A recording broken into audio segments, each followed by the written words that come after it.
Welcome to Anana's creation. Today, we begin a new tale, a story of sacrifice, power, and the relentless pursuit of knowledge. We call this story the Chairman's Gambit. Silas Cain was not a king, not in the ancient sense of the word. He wore no crown of gold, nor did he sit upon a throne carved from oak and iron.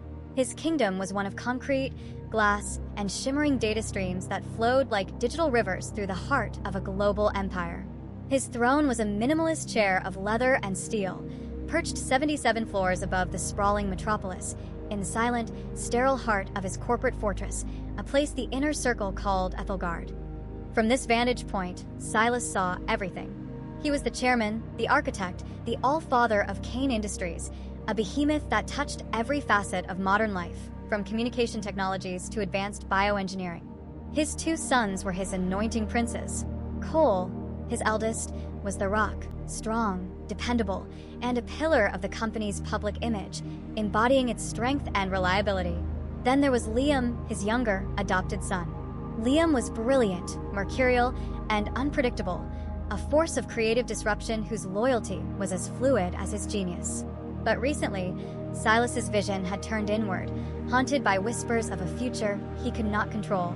It wasn't a prophecy delivered by a cloaked mystic, but a chilling forecast born from a million data points, a subtle, terrifying pattern he alone could perceive in the endless flow of information. He called it the Great Unraveling. It was a vision of systemic collapse, a future where the intricate web of finance, technology, and society that he had so carefully woven would tear itself apart, leaving nothing but chaos and ruin. His legacy would be dust. The screens in his office, which usually displayed market trends and global asset reports, now showed him fractured images of this potential doom. A stock market crashing not with a bang, but with a silent, digital scream. Communication networks falling into a cacophony of white noise. Cities flickering into darkness, one by one. These were not certainties, but probabilities, the ghosts of a future that was growing more solid with each passing day. Silas knew he was standing on the precipice of an abyss, and all the power and wealth he had accumulated were useless against it. He needed more. He needed something beyond data, beyond predictive algorithms. He needed true, ultimate knowledge. For years, he had heard whispers of a man named Dr. Elias Vance, a recluse, a genius who had walked away from the world of fame and fortune decades ago. Vance had been a pioneer in quantum computing and theoretical information science before he vanished. Legend had it that he had created something extraordinary in his self-imposed exile, a place deep in the untouched wilderness of the Pacific Northwest. He called it the Wellspring. It was not a fountain of water, but a repository of knowledge unlike any other, a place where the fundamental truths of the universe were not just stored, but understood. To access the Wellspring, however, required a price. The stories were vague, bordering on myth. They spoke of a sacrifice, not of money or power, but of something deeply personal, something one could never get back. Most dismissed it as the ramblings of a brilliant mind turned eccentric, but Silas Cain was not most people. He understood that great knowledge always demands a great cost. He had built his empire on that very principle. One evening, as a storm raged outside his window, mirroring the tempest in his mind, Silas made his decision. This was not a task for his sons or his lieutenants. It was a pilgrimage he had to make alone. He powered down his terminals, the endless streams of data vanishing into darkness, leaving only the reflection of his weary, determined face in the polished black screens. He walked out of his office, leaving behind the mantle of the chairman. He shed his tailored suit for rugged, practical clothing. He left his armored limousine in the garage and instead took an old, nondescript, off-road vehicle from the fleet, a machine with no digital footprint, a ghost on the modern grid. He told no one of his destination, only that he would be unreachable for a time. Cole protested, concerned for his father's safety. Liam, ever the enigma, simply watched him with an unreadable expression, a flicker of something, curiosity, perhaps, or something colder, in his eyes. Silas drove for 2 days, leaving the gleaming spires of the city behind, journeying through the sprawling suburbs and into the forgotten highways of the American heartland. The further he went, the more the world he knew seemed to peel away, replaced by dense forests, mist-shrouded mountains, and a profound, unnerving silence. The GPS was useless here. He navigated by an old paper map and a set of coordinates he had acquired years ago at great expense, a secret he had kept locked away like a final, desperate option. Finally, he arrived at a long, unpaved road, overgrown with moss and ferns, blocked by a simple but formidable iron gate. There was no keypad, no camera, no sign of modern security. There was only a single, weather-beaten sign hammered into an ancient fir tree.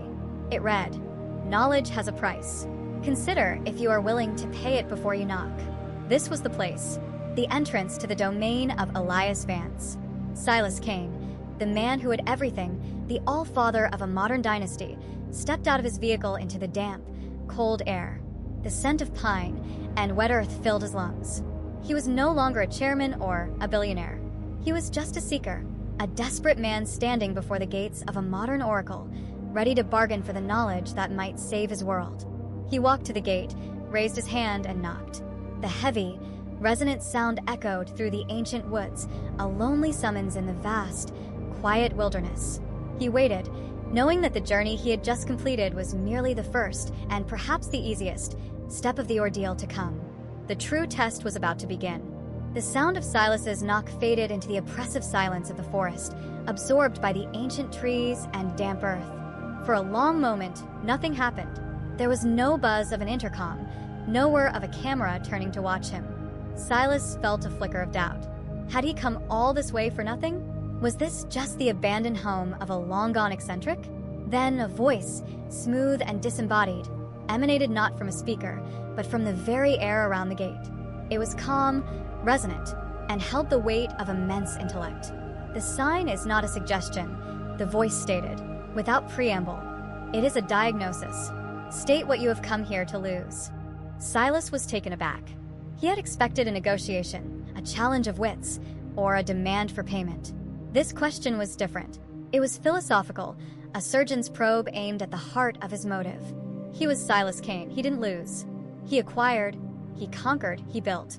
The question was designed to unmake men like him. His first instinct was to leverage his identity.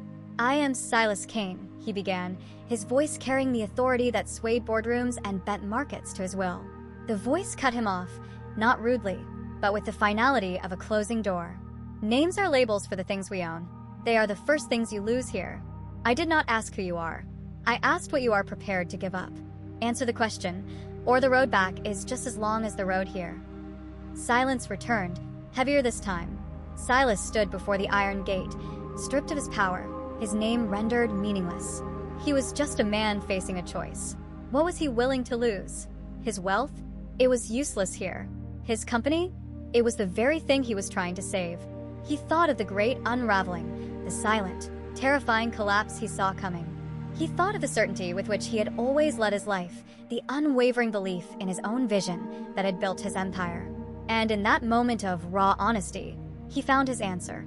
"I have come to lose the illusion of control," Silas said, his voice quiet but clear, devoid of its usual command. "I have come to lose the certainty that has become my blindness." For another long moment, the forest was still. Then, with a low groan of metal on metal, the iron gate swung inward, opening a path into the dense woods. The voice spoke one last time. "A worthy price. Walk the path. Do not stray." The path was not a manicured trail, but a simple, winding track that seemed to follow the natural contours of the land. The technology of the compound was seamlessly, almost invisibly, woven into the nature around it. Fiber optic cables ran like ivy along the trunks of ancient redwoods. Cooling vents for subterranean servers were disguised as mossy stones, releasing faint wisps of steam into the cool air. It was a place of perfect, unnerving harmony between the primal and the futuristic. At the heart of the compound stood a low-slung building made of dark wood, local stone, and vast panes of glass that reflected the forest, making it seem to disappear into its surroundings. A man stood on the porch, waiting. He was older, with a wild mane of gray hair and a beard that seemed untroubled by a razor. He wore simple work clothes and held a pair of pruning shears, looking more like a gardener than the legendary genius Silas had envisioned. This was Dr. Elias Vance. "Silas Kane," Vance said. It was the same voice from the gate, but now it was attached to a pair of intensely sharp, intelligent eyes that seemed to see right through the corporate armor Silas wore. I must admit, I never thought you'd be the one to knock. The visions of collapse are becoming clearer, Silas replied, skipping the pleasantries. My models can't see a way out. I believe yours can. Vance gestured for him to come inside. The interior was as surprising as the exterior, a blend of rustic cabin and high-tech laboratory. Bookshelves filled with ancient texts stood beside humming racks of quantum servers.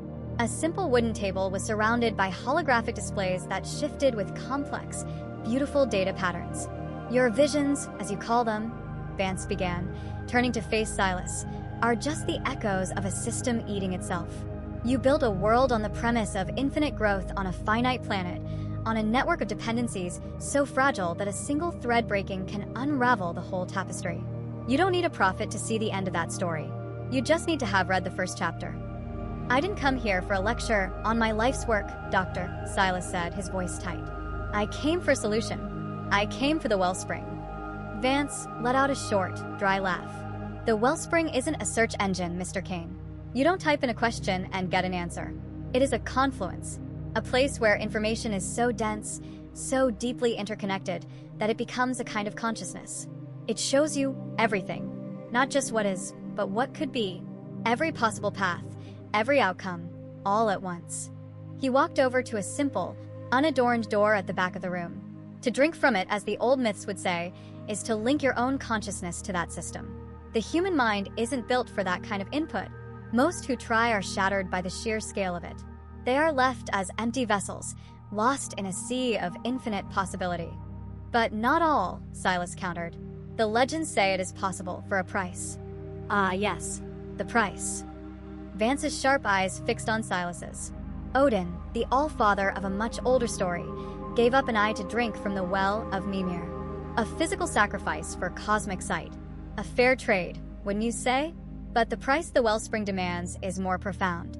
He paused, letting the weight of his words settle in the quiet room. It offers you a God's-eye view of reality. In return, you must surrender your human one. To see everything, you must give up your own singular perspective. You will sacrifice your certainty, your ambition, your biases, your most deeply held beliefs. The wellspring will show you the unvarnished truth of your great unraveling, but in doing so, it will burn away the very lens through which you see the world. The part of you that built your empire, your unwavering, relentless vision, will be gone. You will see the path, but you may lose the will to walk it. Vance opened the door. The room beyond was small, dark, and empty, save for a single, sleek black chair in the center. Wires and cables snaked from the chair into the floor, like the roots of a technological tree. This is the price of seeing, Silas, Vance said, his voice softening slightly. Not your eye, but your eye. Your ego. Everything that makes you Silas Kane. So, tell me, is saving your legacy worth destroying yourself? Silas Kane stood at the threshold, staring into the dark room. He had come seeking a weapon to fight the future, a tool to maintain control. Instead, he was being asked to perform the ultimate act of surrender. The path to saving his kingdom required the death of the king. Silas Kane stood at the precipice, not of a cliff, but of his own identity. Before him lay a dark room and a chair that promised either salvation or oblivion. The choice was between the slow, certain death of his legacy or the immediate, unknown death of his self. For a man who had spent a lifetime building, creating, and defining his world through the sheer force of his will, the decision was paradoxically simple. An empire without its architect was merely a monument waiting to crumble. A leader who cannot see the path ahead is no leader at all, Silas said, his voice a low murmur that seemed to fill the space between them. He is just the first man to walk off the edge. I accept the terms. Elias Vance gave a slow, solemn nod, a gesture that was equal parts respect and pity. He stepped aside, and Silas walked into the room. The door closed behind him with a soft click, sealing him in the quiet darkness. The chair was cool to the touch, its polished surface feeling alien and clinical. As he sat, he felt a profound sense of finality, as if he were being strapped into a vessel destined for a world from which there was no return. Vance's voice came through a hidden speaker, calm and instructional. This will not be a pleasant experience. The wellspring is a storm of pure information. Do not fight it. Do not try to direct it or make sense of it. Simply observe. To struggle against a tsunami is to guarantee you will drown. Silas closed his eyes and took a deep, steadying breath.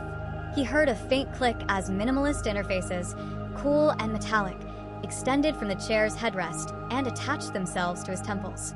There was no pain, only a strange, tingling sensation, like the prelude to a dream. A low hum started, vibrating through the chair, through his bones, resonating deep within his skull. The darkness behind his eyelids began to shift. At first, it was formless, a swirl of gray mist. But then, the mist coalesced. He wasn't seeing images, but raw data, a language his conscious mind couldn't comprehend but his subconscious understood perfectly. The global stock market was a frantic, pulsating web of light, with threads of greed and fear glowing red and gold. Human migration patterns flowed like great, slow-moving rivers across continents. He saw his own empire, Kane Industries, not as a collection of buildings and assets, but as a vast, living organism, a neural network with Ethelgard as its glowing, dominant brain. Then the experience turned inward. His own life unfolded before him, not as he remembered it, but as it truly was, a series of events dictated by chance, opportunity, and the actions of countless others. His greatest boardroom victory was revealed to be the result of a rival's overlooked logistical error. The inspired technological leap that made his fortune was a concurrent discovery, and he was simply the first to market by a matter of hours. His personal relationships were stripped bare. He saw Cole's unwavering loyalty, but beneath it, he also saw a deep-seated fear of disappointing the father he could never truly emulate. He saw Liam's erratic genius not as a flaw, but as a desperate rebellion against the suffocating weight of the Kane legacy, a search for a self that Silas's shadow had obscured. Everything he thought he knew about himself, every pillar of his self-worth, crumbled into dust. The I that was Silas Kane was being deconstructed piece by piece. It was an agony far beyond physical pain, the agony of utter, absolute disillusionment. He was losing himself. This was the price. Just as he felt his consciousness beginning to fray, to dissolve into the roaring informational storm, the vision shifted again. He was now seeing the future, not one single timeline, but an infinite, branching fractal of possibilities. He saw the great unraveling in 1,000 different forms. He saw it born from a solar flare that crippled the world's power grids, plunging humanity into a new dark age. He saw it triggered by a bioengineered plague, accidentally released from a competitor's lab. He saw it in a world war sparked by dwindling resources. But most vividly, most terrifyingly, he saw the threads of collapse that began within his own walls. He saw a future where Cole's dependable nature became rigid and brittle, unable to adapt, shattering the company under pressure. He saw another, darker timeline born from Liam's ambition, where his adopted son allied himself with shadowy rivals, carving up the Kane empire for his own gain. The betrayal was so vivid, so plausible, that it felt like a memory. Amidst the cacophony of dying futures, patterns began to emerge. They were not solutions, but symbols, fundamental constants in the equation of fate. A knot, representing an unbreakable alliance. A shattered chain, for a necessary betrayal. A seed, for an idea that had to be planted now to bear fruit a decade later. A shadow, for a threat that was still unseen. These were the runes of his new understanding, a grammar for the language of destiny. He wasn't being given a map, he was being taught how to read the stars. Then, as suddenly as it began, it was over. The hum ceased. The torrent of information vanished, leaving behind a silence, so profound it was deafening. Silas slumped in the chair, gasping, his body drenched in sweat. He felt as if he had lived 10,000 lifetimes in 10 minutes. He opened his eyes. The small, dark room was the same, but he was not. Vance entered, a medical scanner in his hand. He checked Silas's vitals with a detached, clinical air. Your biometrics are chaotic, but you're stable. You're lucid. He looked into Silas's eyes, searching for the man he had met an hour ago. What did you see? Silas looked up, and his gaze was unervingly different. It was calm, distant, and ancient. The fire of his ambition had been replaced by the cold, clear light of understanding. He had lost his certainty, but he had gained clarity. He didn't answer Vance's question directly. Instead, he spoke with a quiet, chilling authority. The flaw in the foundation, Silas said, his voice raspy. It isn't in the markets or the networks. It's not in the future. He slowly rose from the chair, his movements stiff but steady. He looked past Vance, as if seeing the 1,000 miles back to his home. It's already there. It's at Ethelgard. The journey back from the wellspring was a silent one. Silas Kane drove through the same landscapes, past the same forgotten towns, but he saw them through different eyes. The world was no longer a resource to be managed or a market to be conquered. It was a complex, fragile system of interconnected fates, and he was now burdened with the knowledge of its countless breaking points. The man who had left Ethelgard was a king fearing the loss of his kingdom.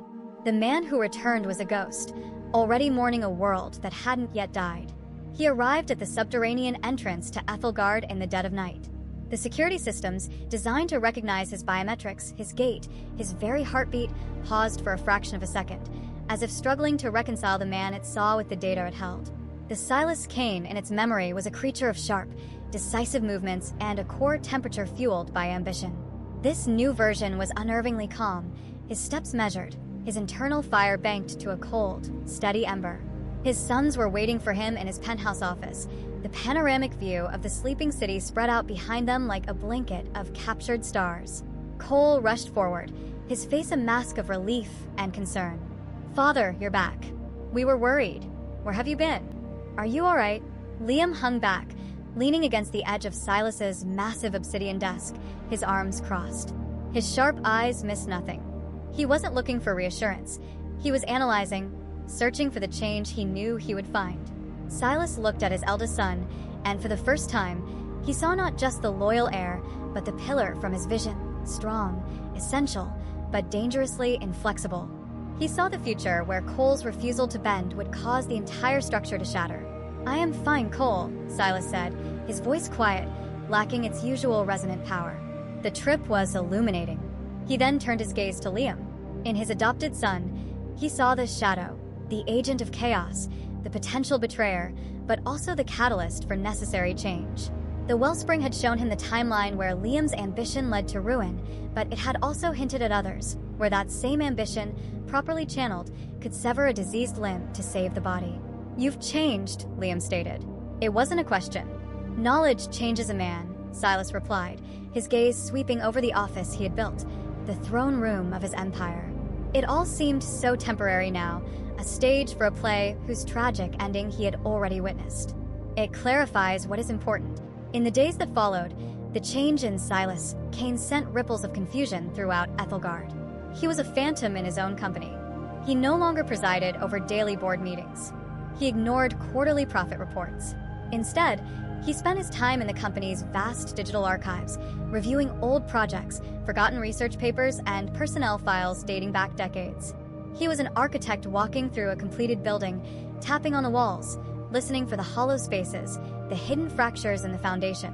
His first move was small, almost nonsensical to anyone watching.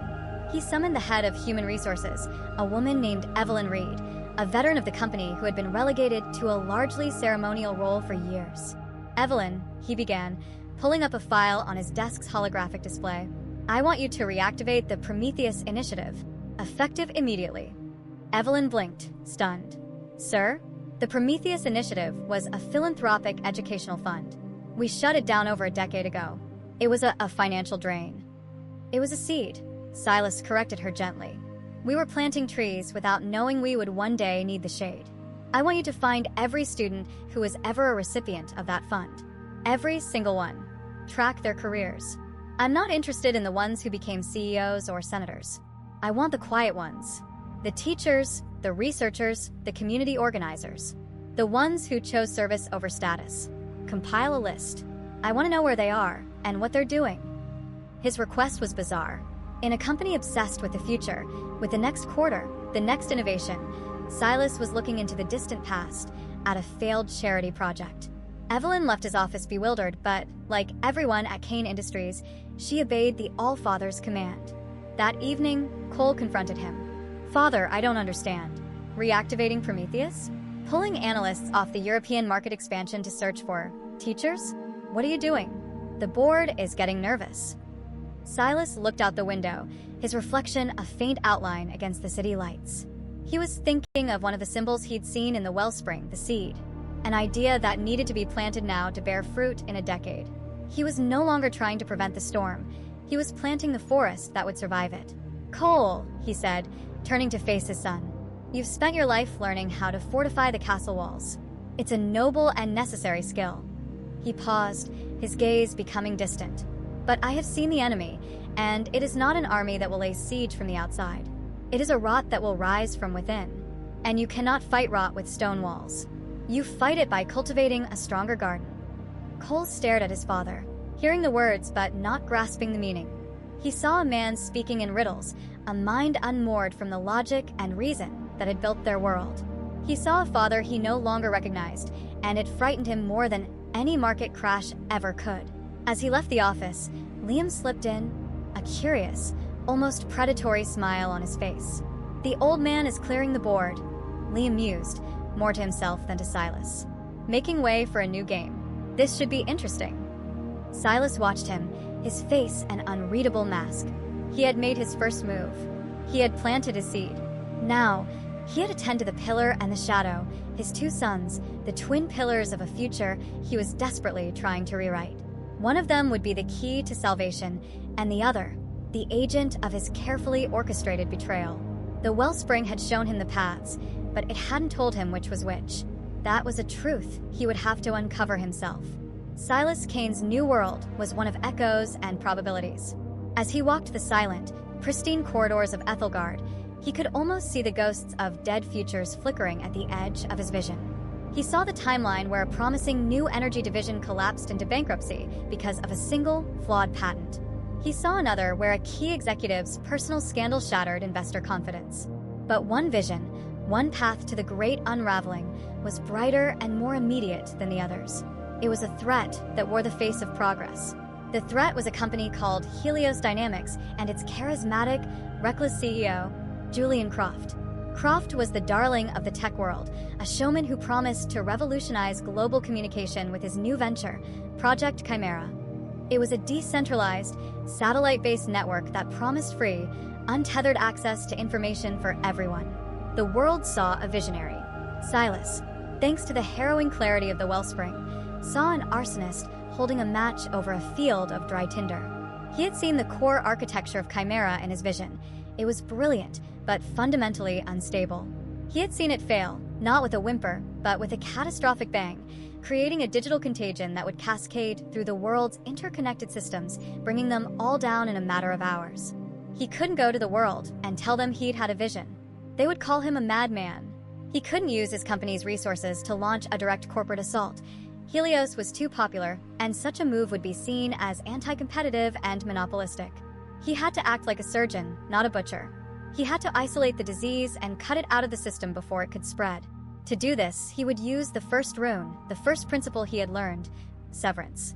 He summoned Cole to his office first. His eldest son arrived, as always, punctual and prepared, a file in his hand detailing the latest market reports. Cole, Silas began, gesturing for him to ignore the file. I want you to begin the process of divesting from Helios Dynamics. All of it. Cole froze, his pen hovering over his notepad. All of it, Father? Our partnership on the satellite launch platform is one of our most profitable ventures this quarter. Our stock would take a significant hit. Croft would see it as a declaration of war. What's the reason? Risk management, Silas said, his voice level and devoid of emotion. My projections show a significant long-term instability in their core business model. We are overexposed. Your projections? Cole countered, a note of disbelief in his voice. Father, with all due respect, every major analyst on the planet is projecting exponential growth for Helios. Our own people are. Divesting now would be financial malpractice. It's illogical. Silas looked at his son, the pillar of his empire. He knew Cole's mind operated on logic, data, and precedent. He was asking his son to trust him blindly, to act against everything he had ever been taught. The logic is sound, Cole. You just don't have all the variables yet. I am not asking for your opinion. I am giving you a command. Sever every tie. Start immediately and do it quietly. I want it to look like a natural portfolio rebalancing, not a panic. Cole stood in stunned silence. This was not the father he knew. The old Silas would have laid out a mountain of data to support such a move. This new Silas operated on something else, something that looked worryingly like a whim. But he was, above all, a loyal son. "Yes, father," he said, his voice tight with a mixture of duty and profound unease. An hour later, Silas met with Liam. The meeting wasn't in the sterile formality of the office, but in the dimly lit observatory at the very top of Ethelgard. Liam was at home in the shadows. "Julian Croft is a magician," Silas said, staring out at the stars. "And magicians rely on misdirection. They show you the grand gesture with one hand while the other hand is doing the real work. Everyone is watching Project Chimera rise. No one is watching its foundations." Liam's eyes lit up with a familiar, dangerous spark. This was the kind of game he understood. "You think he's hiding something?" "I know he is," Silas replied. "He's taken shortcuts. His system has a fatal flaw, a backdoor, a crack in the code. I need you to find it. Use your network, the contacts I'm not supposed to know you have. Be a ghost. I don't want a whisper of Kane Industries associated with this. I just want the information. Find the card at the bottom of his house of cards." Unlike Cole, Liam asked no questions about logic or financial sense. He didn't need a reason beyond the challenge itself. For him, the chaos was the point. His father was finally unleashing him, valuing him for the very skills Cole so openly disdained. "Consider it found," Liam said with a wolfish grin before melting back into the shadows. As dawn broke over the city, Silas Kane stood alone in his office. He had set his two sons on their paths. Cole, the builder, was now tasked with carefully deconstructing a part of their empire, an act that went against his very nature. Liam, the saboteur, was being sent to do what he did best, an act that would push him further into the morally gray world he already inhabited. Silas had wielded the rune of severance to protect his company from an external contagion. But in doing so, he had driven a wedge between his sons, reinforcing Cole's fear and feeding Liam's ambition. He was patching a crack in the wall of his kingdom, but he could feel the ground shifting beneath his feet. He had stopped one echo of the future, but he could hear another, closer one, beginning to resonate within his own home. Cole Kane was a man who lived by numbers, by logic, and by the unwavering principle of cause and effect. His father's command to divest from Helios dynamics was an affront to all three. As he began to execute the order, he felt as though he were piloting a ship and deliberately steering it toward an iceberg, all on the captain's cryptic assurance that the iceberg was merely a mirage. The backlash was immediate and fierce. The first wave came from his own financial team. They presented him with projections, charts, and models, all showing in stark, undeniable detail the hundreds of millions of dollars in immediate losses and the billions in forfeited future growth. Mr. Kane, his lead analyst, pleaded, "This isn't just trimming a branch. This is taking an axe to the trunk. There is no data to support this." The second, more formidable wave came from the board of directors. Marcus Thorne, a man with silver hair and a will of iron who had been Silas's friend and rival for 40 years, cornered Cole after a tense quarterly review. "What is your father doing, Cole?" Thorne demanded, his voice a low growl. "First, he vanishes. Then, he returns talking in riddles and starts dismantling our most promising partnership. Is he unwell? We need to know." Cole found himself defending the indefensible. "My father has his reasons," he would say, the words tasting like ash in his mouth. He's looking at the long game. But he could see the doubt in their eyes, the whispers that started the moment he left the room. They were questioning his father's stability and, by extension, his own for following such a reckless command. He tried to reason with Silas one more time. He found his father not in his office, but in a small, quiet arboretum Ethelgard maintained on the 50th floor. Silas was tending to a collection of bonsai trees, his movements precise and meditative. "Father," Cole began, holding up a data slate. "The stock has dropped 7% since the rumors began. The board is on the verge of calling an emergency session. You are setting fire to your own legacy, and you won't tell me why. Give me a reason. One logical reason." Silas finished pruning a tiny, twisted pine before turning to face his son. His eyes, once sharp and analytical, were now like deep pools of calm water. "The reason is that I asked you to trust me. Trust is not a conclusion you reach from a spreadsheet, Cole. It's the foundation that remains when all the spreadsheets in the world tell you you're wrong. The pillar of a house does not question the architect's design. It simply bears the weight it is given." The answer was a perfect, infuriating dead end. It was poetry, not business. Cole felt a chill of genuine fear. The great Silas Kane, the master strategist, had been replaced by a philosopher who spoke in metaphors. For the first time in his life, Cole Kane entertained a terrifying thought. What if his father, the architect of their world, had lost his mind? This seed of doubt began to sprout, fed by the constant pressure and the unnerving certainty in his father's strange, new calm. He started seeing signs of instability everywhere. His father's long silences, his disinterest in matters that once consumed him, his obsession with a defunct charity project. The pillar was starting to crack under a weight it could not comprehend. While Cole wrestled with his conscience, Liam moved through the shadows with lethal efficiency. In a darkened corner of a digital cafe in a foreign city, he met with a notorious information broker. There were no pleasantries. Liam slid a data chip across the table. Project Chimera, he said. Julian Croft's pet project. Rumor is he built it so fast he had to cut corners. I want to know what those corners were. The broker glanced at the chip, a silent confirmation of payment. Fast, cheap, and reliable, the broker rasped. You can only ever pick two. Croft picked the first two.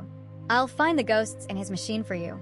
Liam was in his element, a predator on the hunt, energized by his father's newfound faith in his unique, darker talents. The chapter's climax came late one night.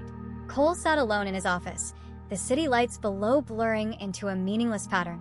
His data slate was alive with messages, all of them variations on the same theme. Stop this. Reason with him. We are facing a catastrophe. His loyalty to his father was a physical ache in his chest, but his duty to the thousands of employees, to the shareholders, to the very legacy he was meant to inherit, was a roaring fire in his mind. His private line chimed. It was Marcus Thorne. He won't listen, will he? Thorne's voice was grim. I've known your father my whole life, Cole. I've seen him ruthless. I've seen him brilliant, but I have never seen him be irrational. The board is convinced he is no longer fit to lead. They're talking about invoking the company's bylaws, about a vote of no confidence. Cole felt the floor drop out from beneath him. That would destroy him. It would destroy everything. Doing nothing will destroy it faster, Thorne countered. But a public fight would be ugly. There is another way. A few of us, the ones who built this company alongside him, are meeting privately tomorrow. We want to discuss a transition, a way to protect the Empire and your father's dignity. We want you there, Cole, not as his son, but as the future of this company. The choice is yours. The line went dead. Cole stared at the data slate, at the image of his father's face next to the plummeting stock ticker. He was being asked to conspire against the man he revered. He was being asked to choose between loyalty and duty, between the father he loved and the empire he was sworn to protect. The architect had designed a test that the pillar might not be able to withstand. While Cole Kane wrestled with the weight of his father's legacy, Liam moved through the digital underworld with the silent grace of a shark. He wasn't burdened by loyalty or legacy. He was fueled by the thrill of the hunt and the rare, intoxicating feeling of his father's explicit trust. His world was not one of balance sheets and board meetings, but of encrypted channels, anonymous sources, and the hidden backdoors of the digital age. He received the message in a way that could never be traced, a single, self-deleting data burst sent to a ghost device he kept for such occasions. The information from his broker was concise, elegant, and utterly devastating. Julian Croft, in his manic race to launch Project Chimera, hadn't just cut corners. He had removed a load-bearing wall from the very heart of his system. The flaw was a masterpiece of arrogant oversight. It was a feedback loop vulnerability Liam's contact had grimly codenamed the Echo Cascade. In any stable network, a corrupted or undeliverable packet of data is simply terminated. In Project Chimera's architecture, however, it wasn't. Instead, the packet was rerouted, and in the process of seeking a new destination, it was duplicated. One bad packet became 2, 2 became 4 became 16. It was a digital cancer. A targeted attack, or even a sufficiently powerful solar flare, would trigger an exponential, unstoppable storm of data that would not only annihilate Chimera, but would flood and crash every single network it was connected to. It was the domino that would topple the world. Along with the explanation, the broker had provided the key, a small, exquisitely crafted piece of code that could trigger the Echo Cascade within a controlled environment. It was proof. More than that, it was a weapon. In Liam's hands, it was the kill switch for a multi-trillion-dollar enterprise. For a moment, the old Liam surfaced, whispering temptations. He could leak the flaw anonymously, watch Helios Dynamics burn, and position Kane Industries to absorb the wreckage. He could blackmail Julian Croft for fortune. The possibilities for personal gain and magnificent chaos were endless. But then he thought of his father's gaze when he had given him the mission. Not the dismissive look he was used to, but a look of genuine, calculated need. For the first time, he wasn't being managed, he was being deployed. The feeling was worth more than money or chaos. He went to Silas's penthouse. His father was standing before the great window, seemingly lost in thought. His foundation is made of sand, Liam said, breaking the silence. He projected the data from his personal device into the air between them, the elegant, lethal code of the Echo Cascade glowing in the dim light. Croft's network is a digital time bomb. This is the detonator. He watched his father's face, expecting shock, praise, perhaps even a rare smile of triumph. Instead, Silas Kane simply nodded, a flicker of something ancient and weary in his eyes. It wasn't surprise, it was confirmation. As if Liam had just returned from a journey to tell him that, yes, the world was indeed round. "You have done well, Liam," Silas said, his voice a low hum. "You have confirmed the symptom, but a good physician does not merely name the disease. He prepares the cure." The feeling of deflation in Liam was quickly replaced by intrigue. His father wasn't done with him. Destroying Helios now would create a vacuum, Silas continued, his gaze intense. Panic would spread. Our rivals would tear at the corpse, and the ensuing chaos could be just as damaging. "We don't need a demolition. We need a quarantine. We need a shield." He gestured to the glowing code. This key, the very thing that can trigger the collapse, can also be used to understand it. Its structure is the blueprint for its antidote. I want you to build it. I want you to design a counter-protocol, a firebreak that can be deployed across our systems. When not if Chimera begins to fail, our firebreak will sever the connection, isolating our infrastructure and key global systems from the ensuing data storm. You have shown me the poison, Liam. Now, I want you to craft the antitoxin. The request sent a jolt of pure energy through Liam. This was a new level of trust. Destruction was easy. Creation, control, and the crafting of a shield to protect the entire system, that was the work of a true heir. It was a task that required not just his cunning, but his brilliance. "I'll need access to the alpha-level development labs," Liam said, his mind already racing. "And complete operational autonomy. No oversight. It's yours," Silas said without hesitation. "You are no longer a shadow. For this task, you are my right hand." Liam left the penthouse, his mind on fire with purpose. He felt a sense of belonging he had craved his entire life. He was no longer the outsider, the adopted son, the agent of chaos. He was the protector, the shield. As he walked down the long, silent corridor, he saw a sliver of light from under the main boardroom door. He heard the low murmur of voices. He paused, his senses on high alert. Through the frosted glass, he saw the silhouettes of several board members. Marcus Thorne was among them, and with them, his back to the door, was his brother Cole. He saw Thorne place a hand on Cole's shoulder in a gesture of solidarity. Liam didn't need to hear the words to understand the scene. He knew the scent of conspiracy when it was in the air. While he had been out securing the future of the Empire, his brother, the loyal son, the Pillar, was in a room with the Jackals, plotting a coup. A slow, cold smile spread across Liam's face. His father was playing a far more dangerous game than he had imagined, and the board had just made a fatal mistake. They thought Cole was the only heir who mattered. The air in the private boardroom was thick with the scent of old leather, expensive whiskey, and quiet, calculated treason. Cole Kane sat at the polished mahogany table, feeling the immense pressure of the half-dozen men surrounding him. These weren't corporate raiders. They were the architects of the Empire, men who had stood by his father for decades. Their faces were grim, their voices heavy with a regret that Cole knew was genuine, which only made their betrayal cut deeper. Marcus Thorne led the proceedings, his manner less like a conspirator and more like a surgeon delivering a dire diagnosis. He didn't raise his voice. He simply laid out the evidence, piece by damning piece. He projected the catastrophic stock depreciation since the Helios divestment. He cited reports from division heads who described their leader as detached and erratic. He spoke of Silas's bizarre obsession with a decade-old charity fund. "This isn't the Silas Kane we know," Thorne concluded, his gaze settling on Cole. "The man we know is a visionary, but he is also a pragmatist. He would never gamble his life's work on a whim. We believe something is wrong. Medically, we have a duty, to the shareholders, to our employees, and to Silas himself, to act. Cole felt a cold dread creep up his spine. Act how? What are you proposing, Marcus?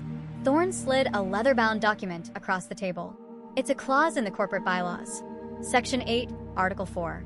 It allows the board, with a supermajority vote and the support of a direct family member, to place the CEO on a mandatory medical leave of absence, pending a full cognitive and neurological evaluation.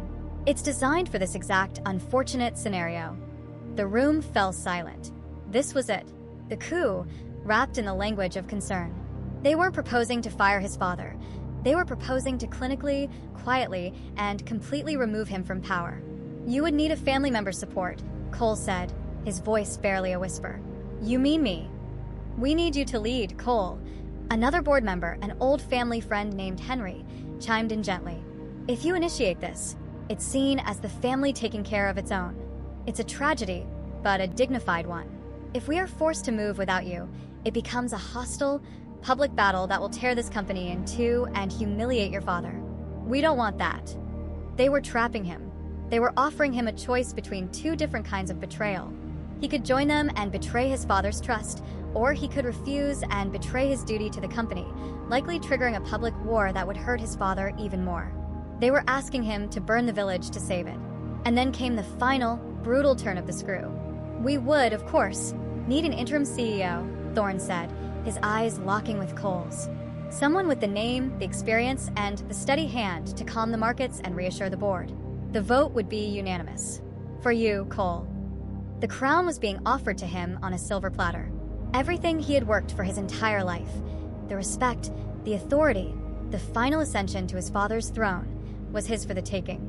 All he had to do was sign a piece of paper that declared his own father mentally unfit. The pillar was being asked to become the king by declaring the architect insane.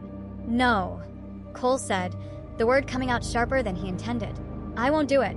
You're asking me to commit patricide in the name of corporate governance. My father is not himself, I grant you that. But he is not mad. He asked me to trust him, and I will. A wave of frustration washed over the room. Thorn sighed, a deep, weary sound. Loyalty is a fine quality in a son, Cole. It is a liability in a CEO. We are trying to give you a way to control this, to save him from himself. If you refuse, our course is still clear. The vote of no confidence will proceed. It will be ugly, it will be public, and your father's legacy will end not with a tribute, but with a scandal. Is that what your trust will buy him? Miles away, in the silent penthouse, Silas Kane watched a small, encrypted screen. It showed a black and white security feed of the corridor outside the boardroom. He saw Liam pause, his silhouette tense and alert, before moving on. He didn't need to see inside the room. The wellspring had shown him this fork in the road, this convergence of loyalty, ambition, and fear. He had laid the pieces on the board, Cole's duty, Liam's cunning, the board's panic, and now he was simply watching the game play out. This was not a betrayal he was suffering. It was a crucible he had designed. Back in the boardroom, Cole was silent. The weight of their arguments, his own doubts, and the terrible choice before him pressed down on him, threatening to crush him. He looked at the faces of these men, his father's oldest friends, and saw no malice, only a grim, unified certainty. He was the lone dissenter against a tidal wave of logic. Thorn leaned forward, his voice dropping to a near whisper. We're not asking for your final decision right now, but we are moving forward. The vote will be scheduled. You have until then to decide which side you're on. The side of a son watching his father's decline, or the side of a leader protecting his kingdom. He stood up, signaling the end of the meeting. Think carefully, Cole. There will not be a second chance.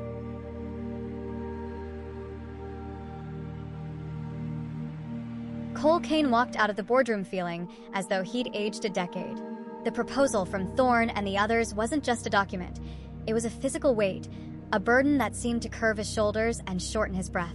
He was so lost in the swirling vortex of his thoughts, duty, loyalty, betrayal, love, that he didn't see the figure leaning against the far wall of the corridor until he was almost upon him. It was Liam. His arms were crossed, and a knowing, unervingly calm smile played on his lips. Long meeting? Liam asked, his voice casual, but his eyes were sharp and analytical. You look like you've been nominated for a funeral. I trust Marcus Thorn sends his regards. Cole's frayed nerves snapped. "This is above your pay grade, Liam. It's board business." The words were meant to dismiss, to put his younger, chaotic brother back in his place, but they came out sounding weak and defensive. Liam pushed himself off the wall, stepping into Cole's path. The subtle, almost mocking demeanor was gone, replaced by a cold, cutting intensity. "Is it? Because while you were in there having board business discussing Father's mental state, he and I were busy developing the shield that's going to save this company from total annihilation. Funny, isn't it? He gives you the job of counting the money, but he gives me the job of making sure there's still a company left to count. Tell me, brother, which of us sounds like he has Father's trust right now?" The words were a perfectly aimed blow, striking right at the heart of Cole's identity. He was the dependable one, the trusted heir. The idea that Silas would entrust a mission of critical importance to Liam, the wild card, was unthinkable. And yet it explained so much: his father's detachment, his seeming disregard for the Helios losses. It wasn't irrationality, it was a calculated sacrifice. "You don't know what you're talking about," Cole shot back, his voice strained. "The company is hemorrhaging value. The board has a right to be concerned. He's not himself. Someone has to protect what he built." "Protect it?" Liam laughed, a short, harsh sound that echoed in the empty corridor. "You think that's what you're doing? You're not protecting it, you're panicking. You see a storm, and you want to lock the doors and hide. Father sees the storm and is building an ark. You see a sick old man losing his mind. I see a chess master who is sacrificing his queen to put the board in checkmate." Liam took another step closer, his voice dropping to a conspiratorial whisper. "You are so blinded by your spreadsheets and your sense of order that you can't see the real game. This is a test, Cole. They are testing your loyalty, and you are failing spectacularly." For a fleeting moment, Cole saw the truth in Liam's words, a terrifying, alternate reality where his own logical actions were the deepest form of betrayal. But the weight of the board's arguments, the undeniable financial data, was too much. A test? People's livelihoods, our family's legacy. That's not a game. "Everything is a game to men like Father," Liam countered, his eyes glinting. "And you're about to lose." He paused, letting the silence stretch before delivering his final, parting shot. "Let me tell you what happens next.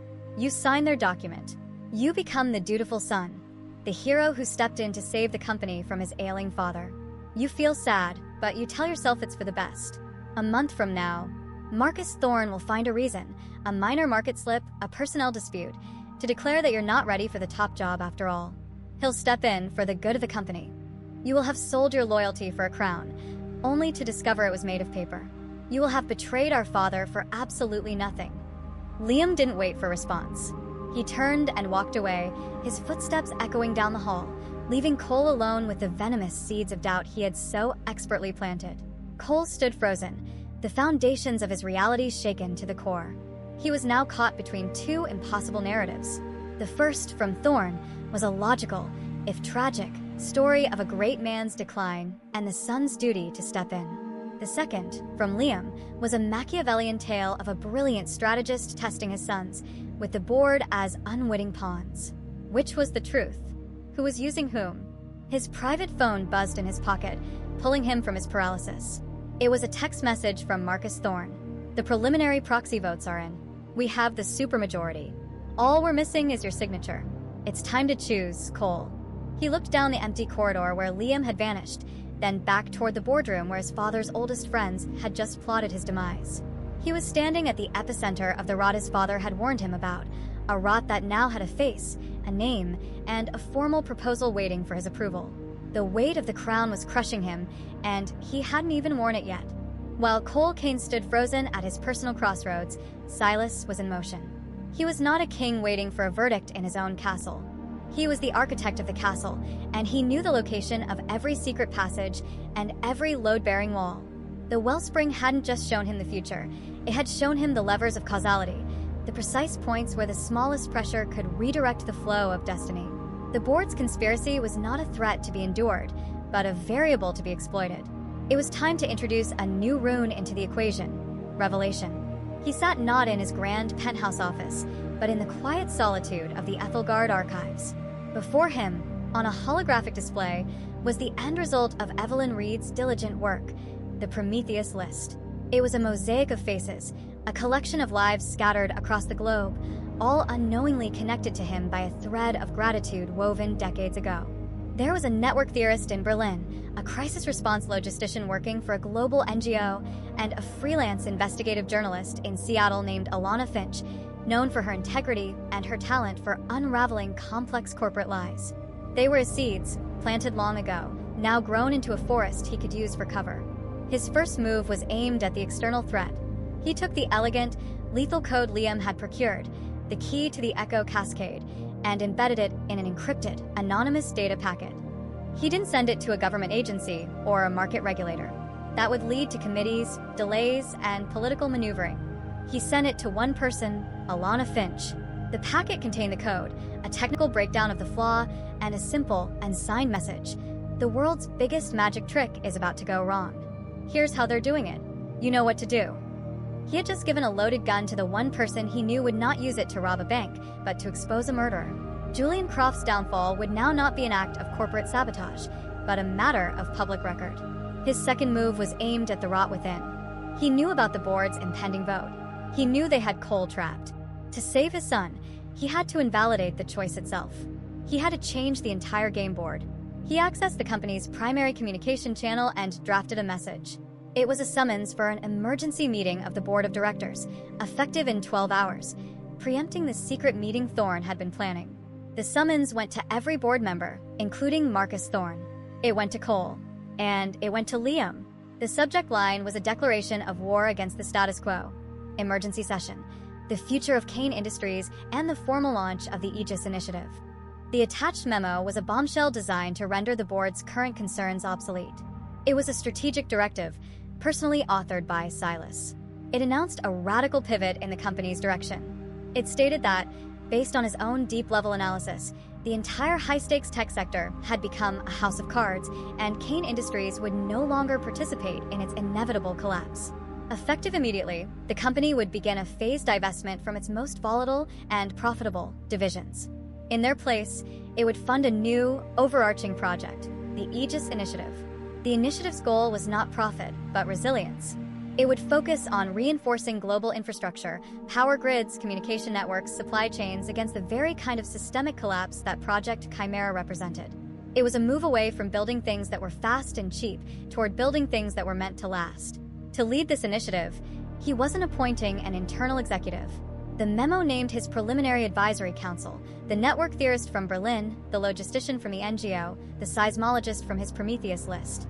He was bringing in a team of world-class, unimpeachable experts whose life's work was about preventing catastrophe, not chasing quarterly earnings. The message was a strategic masterpiece. It painted the board's concerns about the Helios divestment not as a sign of his instability, but as the first step in a brilliant, prescient strategy. It transformed his erratic behavior into the actions of a visionary protecting his company from a future no one else could see. It made their planned coup look petty, foolish, and short-sighted. How could they vote a man unfit for pulling back from a market he was now declaring fundamentally broken? Silas Kane leaned back, the messages sent, the wheels in motion. In Seattle, a journalist's computer chimed with the arrival of the biggest story of her life. In the halls of Ethelgard, phones began to buzz, spreading waves of shock and confusion through the executive wing. Marcus Thorne's carefully planned coup had just been rendered irrelevant. Cole's impossible choice was now moot. The architect hadn't just weathered the conspiracy, he had made it obsolete. He had dragged the shadows into the light, and in doing so, had redrawn the entire map. The 12 hours between Silas Kane's summons and the emergency board meeting were a masterclass in controlled chaos. The corridors of Ethelgard, usually a place of quiet, purposeful hum, were filled with frantic whispers. Marcus Thorne's faction was in disarray. Their conspiracy, which hours ago had felt like a necessary, almost noble act, now looked like a foolish and petty rebellion. Silas hadn't just refuted their narrative about his instability, he had rewritten the entire book. When the time came, the board members filed into the main conference room, the one reserved for defining moments. The tension was thick enough to suffocate. Marcus Thorne and his allies sat stiffly, their faces pale masks of apprehension. Cole sat beside his designated chair, but didn't take it, choosing to stand slightly behind, a silent admission of his recent misalignment. Liam, however, slid into his seat with a predatory ease, a faint, knowing smile on his lips. He was the only one in the room who seemed to be enjoying himself. Silas Kane entered last. He wasn't the wild-eyed, erratic man they had been whispering about. He was the architect in his prime, his presence commanding the room with an effortless gravity. His eyes, clear and calm, swept across the faces at the table, pausing for a fraction of a second longer on Thorn, a look that wasn't accusatory, but simply knowing. It was the look of a grandmaster viewing the board just before he declares checkmate. "Thank you for coming on such short notice," Silas began, his voice a calm, resonant timbre. "I have called this meeting to address the fundamental question of our future. For the last decade, we have been rewarded for building faster, shinier, and more interconnected products. We have mistaken complexity for strength and speed for progress. We were wrong." He laid out his vision for the Aegis initiative. He didn't speak of prophecies or visions. He spoke their language. He presented data on systemic risk, on the fragility of global supply chains, on the cascading network effects of a single point of failure. The Helios divestment was no longer a whim. It was Exhibit A in his case against the entire industry. "We have been building towers of glass on a seismic fault line," he stated, his gaze unyielding. "I am proposing that we stop building higher and start reinforcing the foundation. The Aegis initiative is not a charity project. It is the only sane long-term survival strategy. It will be difficult. It will be less profitable in the short term. But it will ensure that 100 years from now, the name Kane Industries stands for what endures, not what has crumbled." Cole listened, a storm of emotions warring within him. It was genius. Utter, undeniable genius. In one move, his father had explained everything. The fog of confusion and doubt that had clouded his mind for weeks evaporated, replaced by the blinding light of understanding. And with that light came a profound, gut-wrenching shame. He had been so focused on the trembling of a single pillar that he had failed to see the architect redesigning the entire cathedral. He had failed the test. Liam, on the other hand, felt a surge of vindication. He saw the beautiful, brutal elegance of the strategy. His father had used the very information he had provided as the unspoken threat assessment underpinning this entire pivot. Silas was playing three-dimensional chess, and Liam felt, for the first time, like he was a part of the core strategy, not just a tool deployed from the shadows. Thorn, desperate to regain some footing, finally spoke. "Silas, this is noble, but the financial implications are staggering. You're talking about sacrificing billions in revenue for a theoretical threat." "Theoretical?" Silas raised an eyebrow. He touched a control on the table, and the face of a woman appeared on the main screen via a secure video link. She was sharp, academic, and radiated intelligence. "Board members," Silas said, "this is Dr. Anja Schmidt from Berlin, one of the world's foremost network theorists. Dr. Schmidt was a recipient of the Prometheus Fund 20 years ago. Doctor, would you be so kind as to briefly explain the Echo Cascade vulnerability as you see it?" For 2 minutes, Dr. Schmidt laid out, in terrifyingly clinical detail, the exact nature of the flaw in systems like Chimera. It was a death knell to Thorn's argument, delivered by an unimpeachable, independent expert. The coup was not just dead, its grave was being paved over. Thorn sank back in his chair, defeated. After the board voted unanimously and with feigned enthusiasm to approve the initiative, the members filed out, avoiding each other's eyes. Only Cole remained with his father. "Father, Cole began, the words catching in his throat. "I'm sorry. I failed to trust you." Silas turned from the window, his expression not angry, but weary. "A pillar is not meant to understand the design, Cole. It is meant to bear the weight. The weight I gave you is immense. It was designed to test the limits of the foundation." He placed a hand on his son's shoulder. "Go. There is much work to do. The Aegis initiative will need a steady hand to manage its implementation." It was not forgiveness, not exactly. It was a reassignment, a chance to rebuild what had been broken. Cole nodded, a deep sense of purpose replacing his shame, and left his father's office. Alone, Silas watched his sons depart on a security monitor. He had reset the board, but as he turned back to the main news feed, a new alert flashed across the screen. The headline was from a Seattle news outlet, and it was spreading like wildfire. Exclusive: Project Chimera's Digital Chernobyl Flaw Exposed. Helios Dynamics stock plummets in after-hours trading. The byline belonged to Alana Finch. The external threat was now a public spectacle. The internal threat was neutralized. Silas Kane was in absolute control. But Liam, in his new state-of-the-art lab, saw the headline and allowed himself a small, dangerous smile. Father needed my key to start this engine, he thought. I wonder where else it can take me. The world reacted to Alana Finch's exposé not with a tremor, but with a full-blown earthquake. The term Echo Cascade entered the global lexicon overnight, a new boogeyman for the digital age. In the opening hours of the next trading day, Helios Dynamics wasn't just a stock in decline, it was a meteor burning up on re-entry. Its value evaporated in a furious, panicked sell-off that dragged down the entire tech sector with it. The magic trick was over, and the audience was running for the exits. From a hastily arranged press conference, a haggard-looking Julian Croft faced the cameras. He was a king presiding over the public execution of his own kingdom. He denied everything, of course. His voice, usually so full of charismatic confidence, was strained as he railed against corporate sabotage and a coordinated smear campaign by entrenched rivals afraid of progress.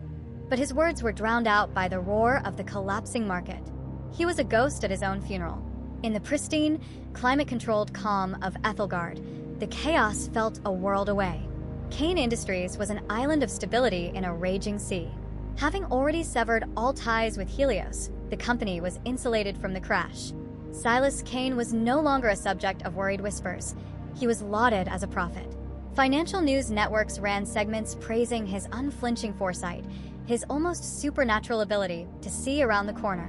The Aegis Initiative, once a radical and confusing pivot, was now hailed as the most important and necessary corporate strategy of the century. Governments and global consortiums that had once viewed Kane Industries as a mere competitor were now calling, seeking partnerships, desperate for access to the very resilience Silas was building. The new reality forged new roles for the Kane brothers. Cole, humbled and driven, threw himself into the architecture of the Aegis Initiative. He was a man redeemed by purpose. He coordinated between Dr. Schmidt in Berlin and the other experts his father had assembled, translating their theoretical work into concrete, actionable project plans. He was in his element, creating order from chaos, building the frameworks and supply chains that would form the backbone of his father's vision. He wasn't trying to be the heir anymore. He was content to be the master builder, and in that, he began to slowly, painstakingly, rebuild his father's trust. Liam, meanwhile, operated in a different sphere. From his new, state-of-the-art lab, the heart of what was becoming Kane Industries' global security division, he worked on the Firebreak protocol. But his screen showed more than just code. He was watching the death of Helios Dynamics with the keen eye of a vulture. He saw a company not just collapsing, but being torn apart. Its most brilliant engineers were jumping ship. Its proprietary patents were about to be auctioned for pennies on the dollar, and its advanced satellite hardware was sitting in warehouses, waiting to be liquidated. He went to his father.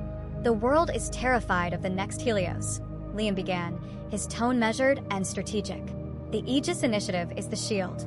It's the answer. But a shield needs to be maintained, reinforced. The best of Helios's assets, their engineers, their satellite tech, we can acquire them for nothing. We can absorb their strength and use it to make the shield stronger, to create a security division that can actively monitor and neutralize these threats before they cripple the world." Silas listened, his expression unreadable. The wellspring had shown him this path, this temptation. Liam's logic was sound, but it was edged with the sharpness of a blade. He saw the future where Liam's security division became a private intelligence agency, a tool for control that would corrupt the noble purpose of Aegis. "Acquire the hardware patents and the satellite assets," Silas conceded. "They will be useful for the initiative's infrastructure. Offer positions to their top engineers. But know this, Liam," he said, his gaze locking with his son's. "A shield is designed to protect the person holding it. The moment you use it to strike an enemy, you leave yourself exposed. Do not mistake security for power." It was an approval, but it was also a warning. A line drawn in the sand. Liam left, satisfied but knowing he would eventually be forced to cross that line. Far away, in the ruins of his own office, Julian Croft stared at a blank screen, the last of his employees having already abandoned the sinking ship. He was a man with nothing left to lose, which made him infinitely dangerous. An alert chimed on his personal, encrypted device. It was a message from an unknown source. The message contained a meticulously detailed log of a data transfer. It showed a payment from a Kane-affiliated shell company to a known information broker, followed by a data burst sent to a ghost device. a device that, with a little more digging, could be traced back to Liam Kane. The transfer had occurred 72 hours before Alana Finch had received her anonymous tip. Below the data log was a single line of text.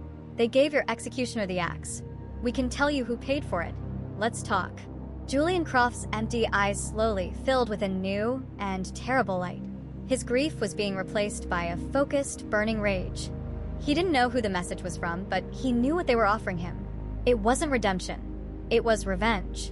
The ghost of Helios was about to find a new, more personal war to fight. 6 months passed. The world, having narrowly avoided one apocalypse, began to settle into a new, more cautious rhythm. The Aegis Initiative was no longer a radical proposal, but a celebrated global enterprise, with Cole Kane at its helm, expertly managing its sprawling logistics. He was rebuilding his reputation and his father's trust, one successfully met deadline at a time. Liam's Global Security Division, forged from the ashes of Helios, had become the silent, watchful guardian of Kane Industries' vast digital borders. And Julian Croft, the architect of the near collapse, had vanished entirely, a ghost of a bygone era of reckless ambition. But ghosts, Silas knew, have a way of returning. The first sign of trouble was small, a whisper in the static. An anonymous post on a niche financial forum questioned the long-term solvency of the Aegis Initiative, citing unnamed sources who called it a black hole for capital. The post was quickly debunked, but the whisper lingered. A week later, a more reputable business journal published a story based on a leaked internal memo. The memo, cleverly edited and stripped of context, painted a picture of Cole struggling, his division beset by delays and cost overruns. It was a pinprick, but it was aimed directly at the pillar's newly restored confidence. Cole responded with a barrage of data and transparent progress reports, but fighting a lie is like wrestling with smoke. Then the whispers found teeth. A critical cooling component in a new Kane data center failed, causing a minor but highly public service outage for several hours. The official cause was listed as equipment malfunction, but Liam, in the heart of his security division, knew the truth. The component was from a batch of hardware acquired in the Helios liquidation. The failure wasn't random. His diagnostics showed a microscopic, deliberate flaw in the manufacturing. It was sabotage. The different natures of the attacks created a new fault line between the brothers. Cole saw a series of frustrating, isolated problems. It's a difficult transition, he argued in his father's office, gesturing to a chart. We're integrating a dozen new supply chains under the Aegis umbrella. There will be setbacks. The negative press is an unfortunate but predictable consequence of our high-profile position. We will counter it with transparency and results. Liam, who had been waiting in silence, stepped forward. You're fighting 3 different fires, Cole, without realizing they were all set by the same arsonist. He projected his own findings onto the screen, showing a web of data points. The blog post, the leaked memo, the sabotage. Our intelligence shows the digital fingerprints of a coordinated campaign. The misinformation originates from a network of shell servers known to be used by Black Ops PR firms. This isn't a series of setbacks. It's an attack. We have an enemy. Cole's frustration boiled over. An enemy? Or is this just your new security division needing a dragon to slay? We handle these things through the proper channels. We issue corrections. We fix the faulty equipment. We don't go chasing shadows. The core difference between them was laid bare. Cole, the builder, saw problems to be fixed. Liam, the hunter, saw an enemy to be destroyed. Silas, who had listened to both sons without interruption, finally spoke. His gaze rested on Cole first. A foundation is not judged by the calm of the weather, Cole, but by its strength during a tremor. Your work is the foundation. Let its integrity be its own defense. He then turned to Liam. You believe there is a ghost in this machine. It was not a question. Then find it. Bring it into the light. But remember, Liam, he added, his voice low and firm. A shield is not a sword. Be careful you do not become the very thing you are hunting. He had not taken a side. He had given each son a directive that aligned with his nature, creating another test, another crucible to observe. Liam left the meeting, his jaw set. His father had given him a mission and a warning, and he fully intended to succeed at the first, regardless of the second. Cole saw his brother's quiet fury and mistook it for reckless obsession, the rift between them widening once more. That night, Liam stood before the central data wall in his command center.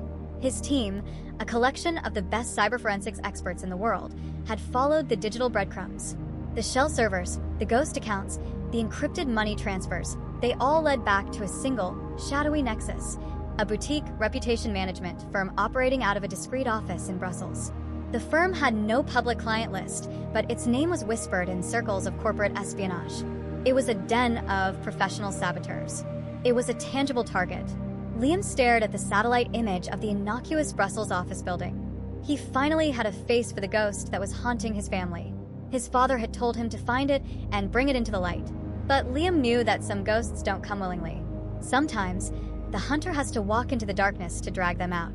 The War of Whispers was over. A silent, much more dangerous war was about to begin. Liam Kane did not believe in fighting wars on his enemy's terms. The Brussels firm was a nest of vipers, and one did not send a strongly worded letter to a viper's nest. You sent a mongoose. His global security division, forged in the quiet hum of servers and the glow of holographic code, was about to become that mongoose. He assembled a small, elite team, his Spectres, a group of digital infiltration specialists whose resumes read like a classified government document. Their mission was not a brute force attack. It was to be an act of elegant, invisible violation. They were not to break down the door of the Brussels firm.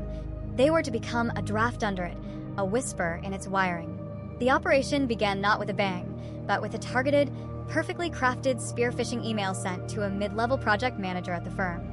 The email, disguised as a secure communication from a trusted client, contained a payload that, once opened, gave Liam's team a whisper-thin crack in the firm's digital armor. It was all they needed. For the next 48 hours, they were ghosts in the machine. They moved through the firm's network with silent precision, cloning entire servers, installing undetectable backdoors, and activating listening protocols that turned the firm's own communication systems into Liam's private spy network. By the time they were done, they had a perfect, real-time mirror of the firm's entire digital existence. They had stolen the house without the occupants ever knowing they'd been robbed. Liam and his team began the hunt, sifting through the terabytes of cloned data. It was in a heavily encrypted folder labeled Ethelgard Restructure that they found it. The contracts were laundered through 3 shell corporations and a labyrinth of offshore accounts designed to be a digital dead end. But Liam's Spectres were relentless. They unraveled the tangled knot of transactions, peeling back the layers of obfuscation until they reached the source account. The account belonged to a private trust managed by one man, Marcus Thorne. The proof was irrefutable, but it was the next discovery that made Liam's blood run cold. The whispers and sabotage were merely Phase 1. Phase 2 was far more insidious. Thorne, in partnership with a vengeful Julian Croft, was planning a decapitation strike. They were leveraging a disgruntled ex-Helios engineer, a man named Peterson who had been placed in Kane Industries' supply chain division after the acquisition. Peterson's target was the new, proprietary operating system for the Aegis Initiative's Global Command Network, Cole's flagship project. Their plan was to have Peterson insert a dormant logic bomb, a piece of malicious code, into the system's core during the next software update. The code was designed to activate 6 months later, triggering a cascade of system-wide failures that would cripple the entire Aegis infrastructure. The ensuing investigation would inevitably trace the corrupted code back to an update overseen by the project's director. It would be a catastrophe that would not only destroy his father's magnum opus, but would publicly and permanently brand Cole Kane as a failure. Thorne would have his ultimate justification for seizing control, with Croft's revenge served cold. Liam stared at the screen, the entire, venomous plot laid bare. This was no longer a corporate squabble. This was an assassination attempt on his brother's career, a direct attack on the pillar of the family. He felt a surge of cold, protective fury he hadn't experienced before. The choice was clear. He could take this evidence to his father and Cole.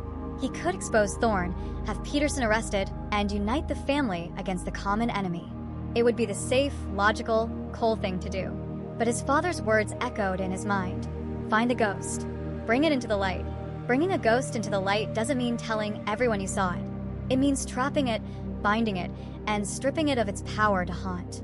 He saw an opportunity for a different kind of victory, a total, devastating checkmate that would not only save his brother, but would prove, once and for all, the value of his own shadowy methods. He had been tasked with building a shield.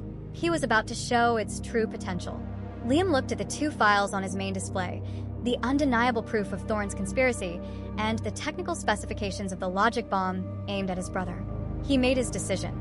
He did not pick up the phone to call Cole. He did not send a message to his father. Instead, he opened a secure channel to his Spectre team. "The attack on the Aegis OS is proceeding as planned," he typed, his fingers moving with grim purpose. "Do not interfere with Peterson. I want to observe his methodology." His team responded with a single, affirmative query. "Our objective," Liam continued, "is to wrap his logic bomb in a cage of our own design. When it enters our system, we will isolate it, analyze it, and turn it into a leash. We are not stopping the attack. We are hijacking it." He leaned back in his chair, the glow of the monitors reflected in his determined eyes. He was going to let the Viper strike, knowing he held the anti-venom. He was going to use his own brother as bait to lure the true enemy into a trap from which there would be no escape. The line Silas had warned him about was no longer a distant landmark. He was standing right on it, ready to leap across. On the 72nd floor of Ethelgard, in the gleaming command center of the Aegis Initiative, an atmosphere of quiet confidence reigned. Cole Kane was in his element. The recent War of Whispers had faded, and he had successfully weathered what he believed was a temporary storm of bad press and minor setbacks. Now, he was overseeing the final preparations for a major milestone, the global rollout of Aegis OS 2.0. This update was the culmination of months of work, a testament to his team's diligence and his own steady leadership. He walked the floor, offering words of encouragement. He stopped at the workstation of a quiet, unassuming engineer named Peterson. The man was one of the many ex-Helios employees they had absorbed, and his work on the new network protocols had been exemplary. "Good work, Peterson," Cole said, clapping him on the shoulder. "Your integration modules are the key to this whole update. Flawless execution." Peterson gave a tight, thin-lipped smile. "Just doing my job, Mr. Kane." Cole, in his straightforward decency, saw a competent subordinate. He was completely blind to the Viper he had just praised. Miles away, in the silent, subterranean heart of Ethelgard, Silas Kane watched the proceedings on a private monitor. He saw Cole's confident stride. He saw Peterson's false smile. The wellspring had shown him this nexus of possibilities, a timeline poisoned by betrayal. He had dispatched his younger son to hunt the ghost, and now he watched, a silent observer to the test. He did not interfere. He simply opened a secure line to Liam's command center. "A trap is only as strong as the hunter's discipline," Silas said, his voice a low murmur. "Do not let the thrill of the hunt cloud your judgment." "Discipline is my specialty, Father." Liam's voice came back, cool and steady. "The cage is built." The cage was a work of art. For the past week, Liam and his Spectre team had been building a quarantine inside the Aegis OS, a sophisticated honeypot. It was a digital Potemkin village, a sandbox that would perfectly mimic the live operating system's core, but was completely isolated from it. When Peterson uploaded his malicious code, he would see every success diagnostic he expected. He would believe he had planted the venom in the system's heart. In reality, he would be injecting it into a phantom, a digital prison from which it could never escape. The day of the rollout arrived. Cole stood before the main display in the Aegis Command Center, a proud general watching his forces align. "Begin phase deployment," he commanded. Across the globe, servers began the update. In the quiet corner of the command center, Peterson initiated his sequence, uploading his corrupted module. His screen showed a progress bar, a verification check, and finally, a green, glowing message. Integration successful. He sent a single, encrypted text from his personal device. The package is delivered. Then he went back to his work, his expression unreadable. Simultaneously, in the dark, cold quiet of Liam's security hub, a silent alarm flared to life on a private monitor. A red, pulsing icon appeared, representing the logic bomb. "We have it," Liam's lead Spectre reported, her voice calm. "It's in the sandbox, isolated and contained. The live system is completely clean." Liam watched the malignant code swirling inside its digital prison. It was beautiful, in its own lethal way. He now had everything. The weapon itself, a perfect digital fingerprint of its creator, Julian Croft, the delivery agent, Peterson, and the financial trail leading back to Marcus Thorne. He had the power to expose them all, to end the threat in a single, decisive blow. Later that evening, Cole sat in his office, a rare glass of whiskey in his hand. He allowed himself a moment of pure, unadulterated pride. The rollout had been flawless. He had done it. He had proven his worth, not as a potential successor, but as a capable leader in his own right. He had honored his father's trust and secured his legacy. He was the pillar, strong and unbreached. At the same time, Liam stood before his own monitor, observing his catch. The logic bomb was designed to lie dormant for 6 months before activating. Thorn and Croft believed they had all the time in the world. They would continue their whispers, continue their plotting, blind to the fact that their masterstroke had already failed and that they themselves were now the ones being watched. The hunt was over. Now the game would begin. He turned to his lead operative. The client believes his weapon is asleep in our system, waiting for the perfect moment to strike, Liam said, a cold smile touching his lips. Let's send a message. I want to rattle the cage, but I don't want to break it. He gave a series of commands. They weren't going to disable the bomb or expose the plot. Instead, they were going to subtly alter a single, non-critical variable within the logic bomb's code, something only its creator would notice. A change that was impossible unless someone had complete, unrestricted access to the code. Don't let them know we have them, Liam finished, his voice barely a whisper. Just let them know that the ghost they sent into our machine now has a ghost of its own. In a sterile, secure bunker miles from any prying eyes, Julian Croft allowed himself a moment of pure, vindictive triumph. Peterson's confirmation had arrived. The package is delivered. He pictured the logic bomb, his digital masterpiece, nestled deep within the Aegis operating system, a ticking time bomb at the heart of his enemy's greatest achievement. He and Thorn had succeeded. The Canes were living on borrowed time, utterly blind to the serpent they had welcomed into their garden. At his sprawling country estate, Marcus Thorn received a similar coded message. He poured a glass of impossibly old scotch, a grim smile on his face. He had been forced into this position, he told himself. It was a necessary evil to save the company he had helped build. Soon, the folly of Silas's Aegis initiative would be exposed, Cole's incompetence laid bare, and he would be there to restore order. The celebration was short-lived. Croft, a meticulous artist of chaos, couldn't resist admiring his handiwork. He initiated a passive, near-undetectable remote query to check on his dormant code, to confirm its stability. His screen filled with the elegant lines of his creation. Everything was perfect. The timestamp, the encryption signature, the dormant activation trigger. He froze. His blood ran cold. There, embedded in a line of comment code, was a change. It was a line he had written himself, a marker for his eyes only. #sequence_stable. Now it read, #sequence_observed. It was a quiet, digital whisper, but it screamed with terrifying implications. The change was impossibly subtle, a surgeon's incision, not a butcher's hack. It meant his code, his perfect, invisible weapon, had not only been detected, but had been accessed, isolated, and altered. And then, most horrifyingly of all, it had been left in place. His bomb was no longer his. It was a trophy in someone else's collection. The hunter was now an exhibit in the zoo. Panic seized him. He scrambled to open a heavily encrypted communication channel to Marcus Thorn. "We have a problem." Croft's voice was a harsh, panicked rasp, stripped of its usual arrogance. "A massive problem. They know. They're inside the code." "What are you talking about?" Thorn's calm, measured tone was laced with irritation. Peterson confirmed the upload was clean. It was clean because they let it be clean. Croft shot back, his voice rising. "They didn't stop it, Marcus. They caught it. They're toying with us. They left a goddamn calling card inside the bomb itself. We're not the ones holding the detonator anymore. We're just the fools who handed it to them." The silence on the other end of the line was heavy with dawning horror. Thorn's perfectly orchestrated plan, a masterpiece of corporate chess, had just been flipped on its head. He was no longer the player. He was a pawn in a game he didn't understand, run by an opponent he couldn't see. Their alliance, built on the shifting sands of revenge and ambition, began to crack under the immense pressure of the unknown.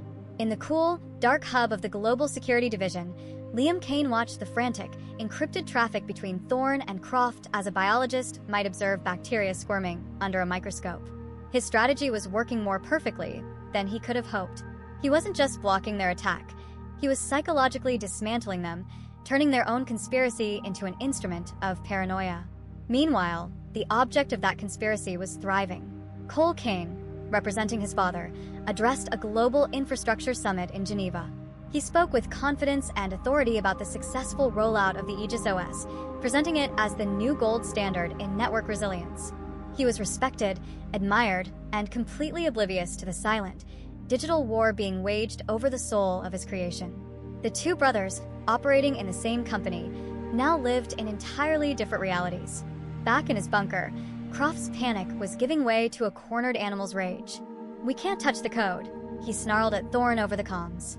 "If we try to delete it, they'll know our hand. If we leave it, they hold it over us forever. They have us trapped in our own snare." Thorn, his mind racing to salvage the situation, came to a grim conclusion. Their digital ghost was too clever. Their methods were too sophisticated. They could not win this fight in the world of code and signals. "The ghost is in the machine," Thorn said, his voice dangerously quiet.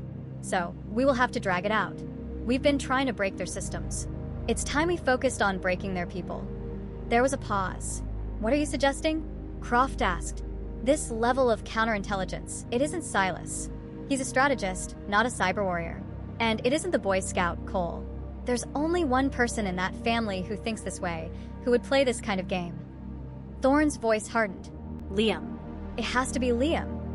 "So, we go after Liam?" "No," Thorn corrected him. "Liam is the ghost. He's expecting a fight in the shadows. We can't beat him there. But every ghost has something it's tethered to. Something in the real world it's trying to protect." The plan began to form in his mind. A new, uglier strategy. We stop trying to discredit the pillar. We start trying to break him. The threat was no longer about corporate espionage. It was about to become brutally personal. The digital silence from his enemies was, to Liam Kane, more deafening than their panicked screams. The frantic, encrypted communications between Thorn and Croft had ceased entirely. A predator who stopped stalking its prey has either given up or has found a new, more effective way to hunt. Liam knew Marcus Thorn was not the sort of man to give up. The war had simply moved to a different battlefield, one beyond the reach of his digital specters. Thorn, humbled and furious, had recognized the futility of fighting a ghost in its own realm. He and Croft had convened, their alliance now hardened by the shared terror of being outmaneuvered. Their new strategy was born from this terror. If they couldn't break the Kane's machines, they would break the man who ran them. "Liam is the architect of our problem," Thorn had stated, his voice a cold whisper over their new, non-digital communication channel. "But he draws his strength from his purpose, protecting his family. His father is untouchable, a living legend. But the brother, the pillar, Cole, is the perfect target. We don't need to discredit him with whispers anymore. We need to orchestrate a failure so monumental, so public, that his reputation and the entire Aegis initiative will be shattered beyond repair."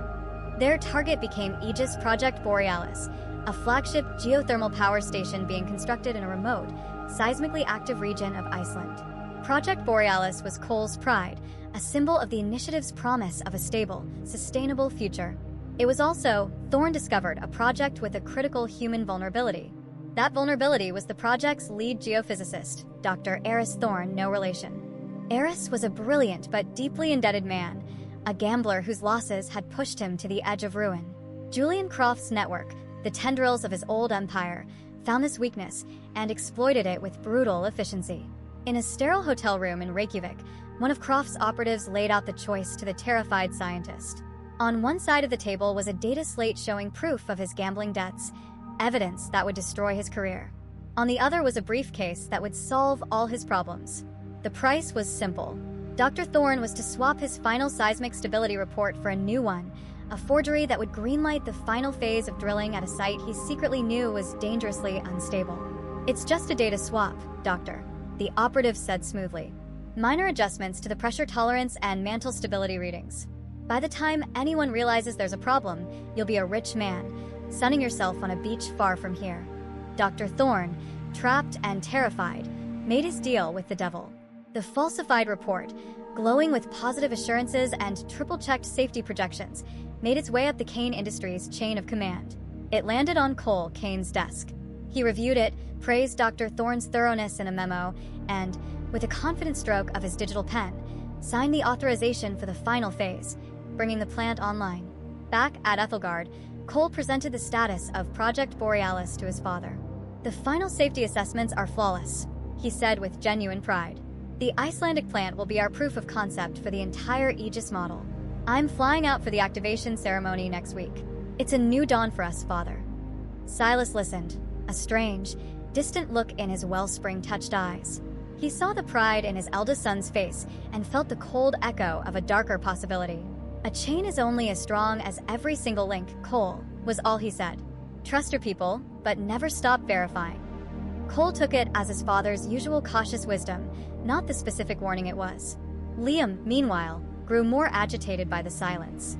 He pushed his surveillance to the legal and ethical limits, but found nothing. Thorn and Croft had vanished from the digital world. "An enemy who goes quiet is an enemy who is moving," he muttered to his team. He felt like a watchman staring at a calm sea, convinced a tsunami was just over the horizon, but with no way to prove it. His arsenal of digital weapons was useless against a threat he couldn't see. The chapter's final scene took place thousands of miles away, in the control room of Project Borealis. Dr. Eris Thorne stared at a live feed from the Deep Earth sensors. The new drilling was approaching the geothermal chamber.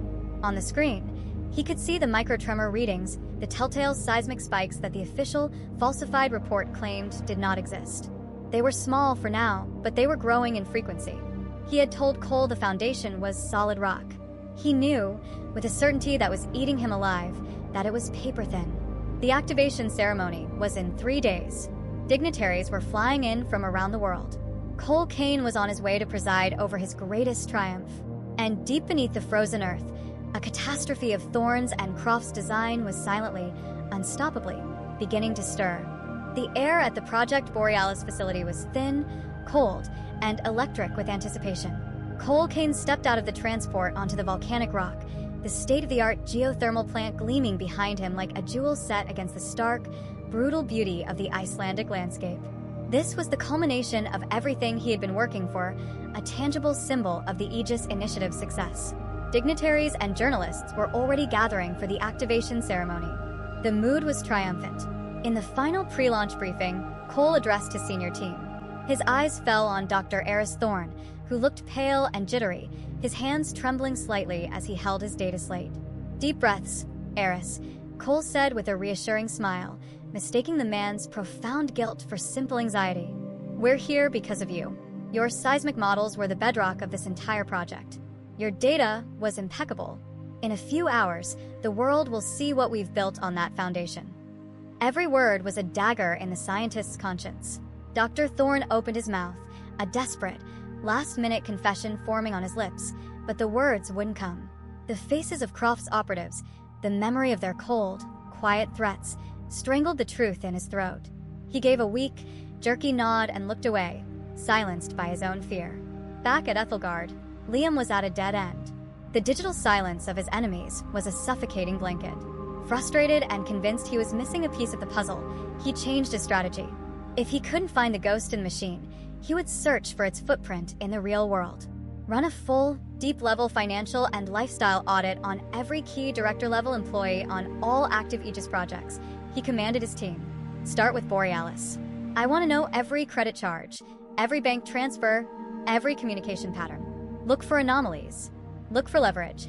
It was a staggering invasion of privacy, a line he would never have crossed months ago, but his father's warning about the shield had become an obsession. He would not be found wanting again. The anomaly didn't take long to surface. Dr. Eris Thorne's file was flagged within the hour. A man drowning in documented gambling debts had, 3 weeks ago, received a multi-million-dollar deposit into a new, untraceable cryptocurrency wallet. It was a glaring red flag, a beacon in the digital darkness. It wasn't proof of what he had done, but it was undeniable proof of his compromise. Liam's blood ran cold.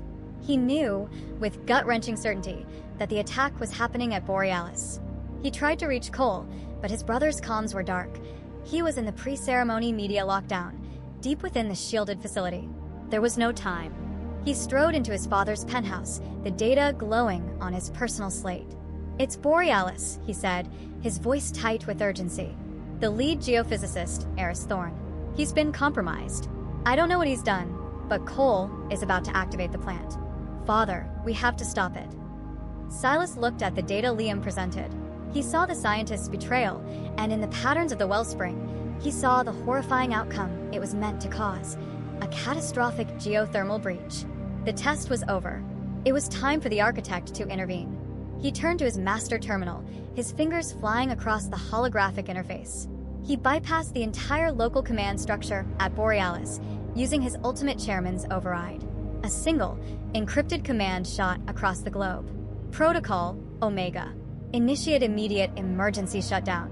Abort activation. Site critical seismic instability. Simultaneously, he spoke into his comms, a direct, secure line to his personal security details stationed in London. Team Alpha mobilize.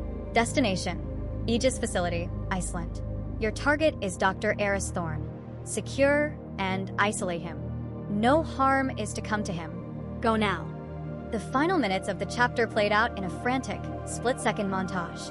In the Borealis control room, Cole stood on a small stage, smiling for the cameras, his hand poised over the large, ceremonial button that would bring the plant to life. And so, he began his speech. We take the first step into a new, more resilient future. Suddenly, the triumphant mood was shattered. Red lights strobed across the control panels. A piercing alarm blared through the facility. A senior technician, her face ashen, ran to the stage, holding out a tablet to Cole. Sir, I don't understand. We're receiving a Protocol Omega override directly from the chairman's office. The system is shutting down. Her voice trembled. The reason cited is a critical seismic instability warning. As the words left her mouth, a low, powerful rumble shook the very foundations of the building.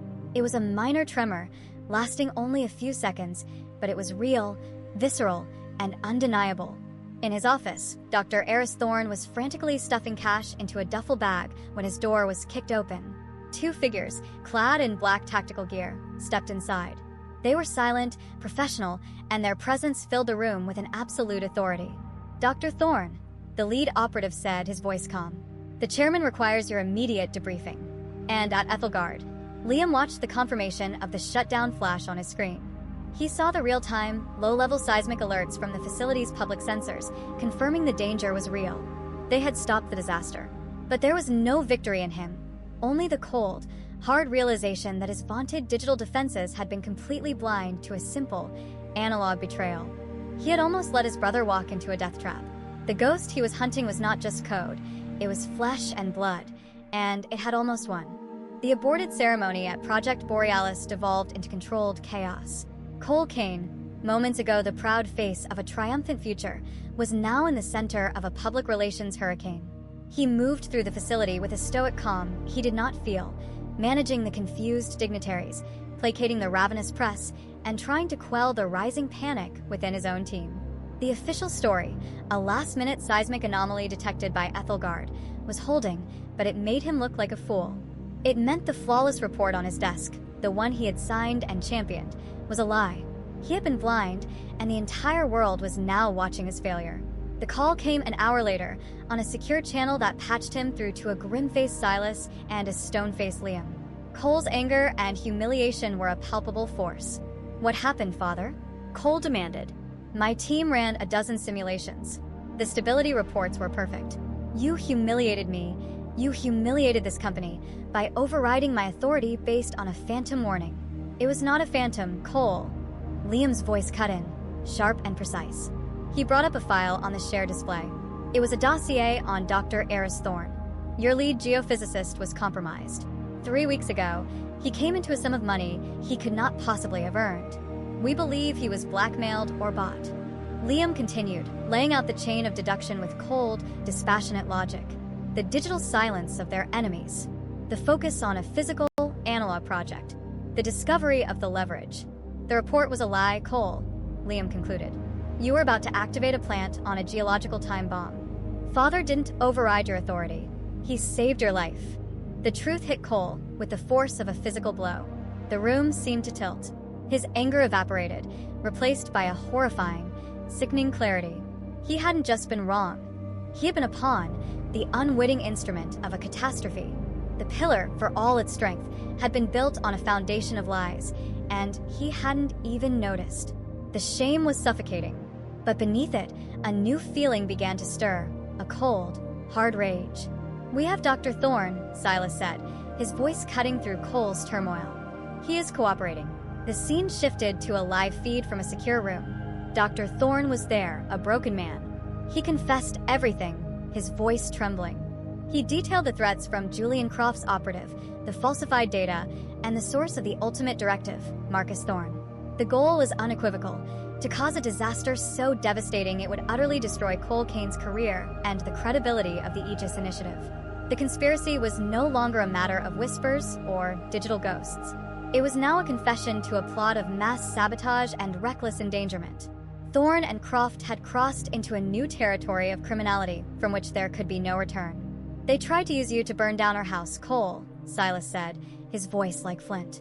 "They mistook your integrity for naivete. They will not make that mistake again." Silas now held all the cards.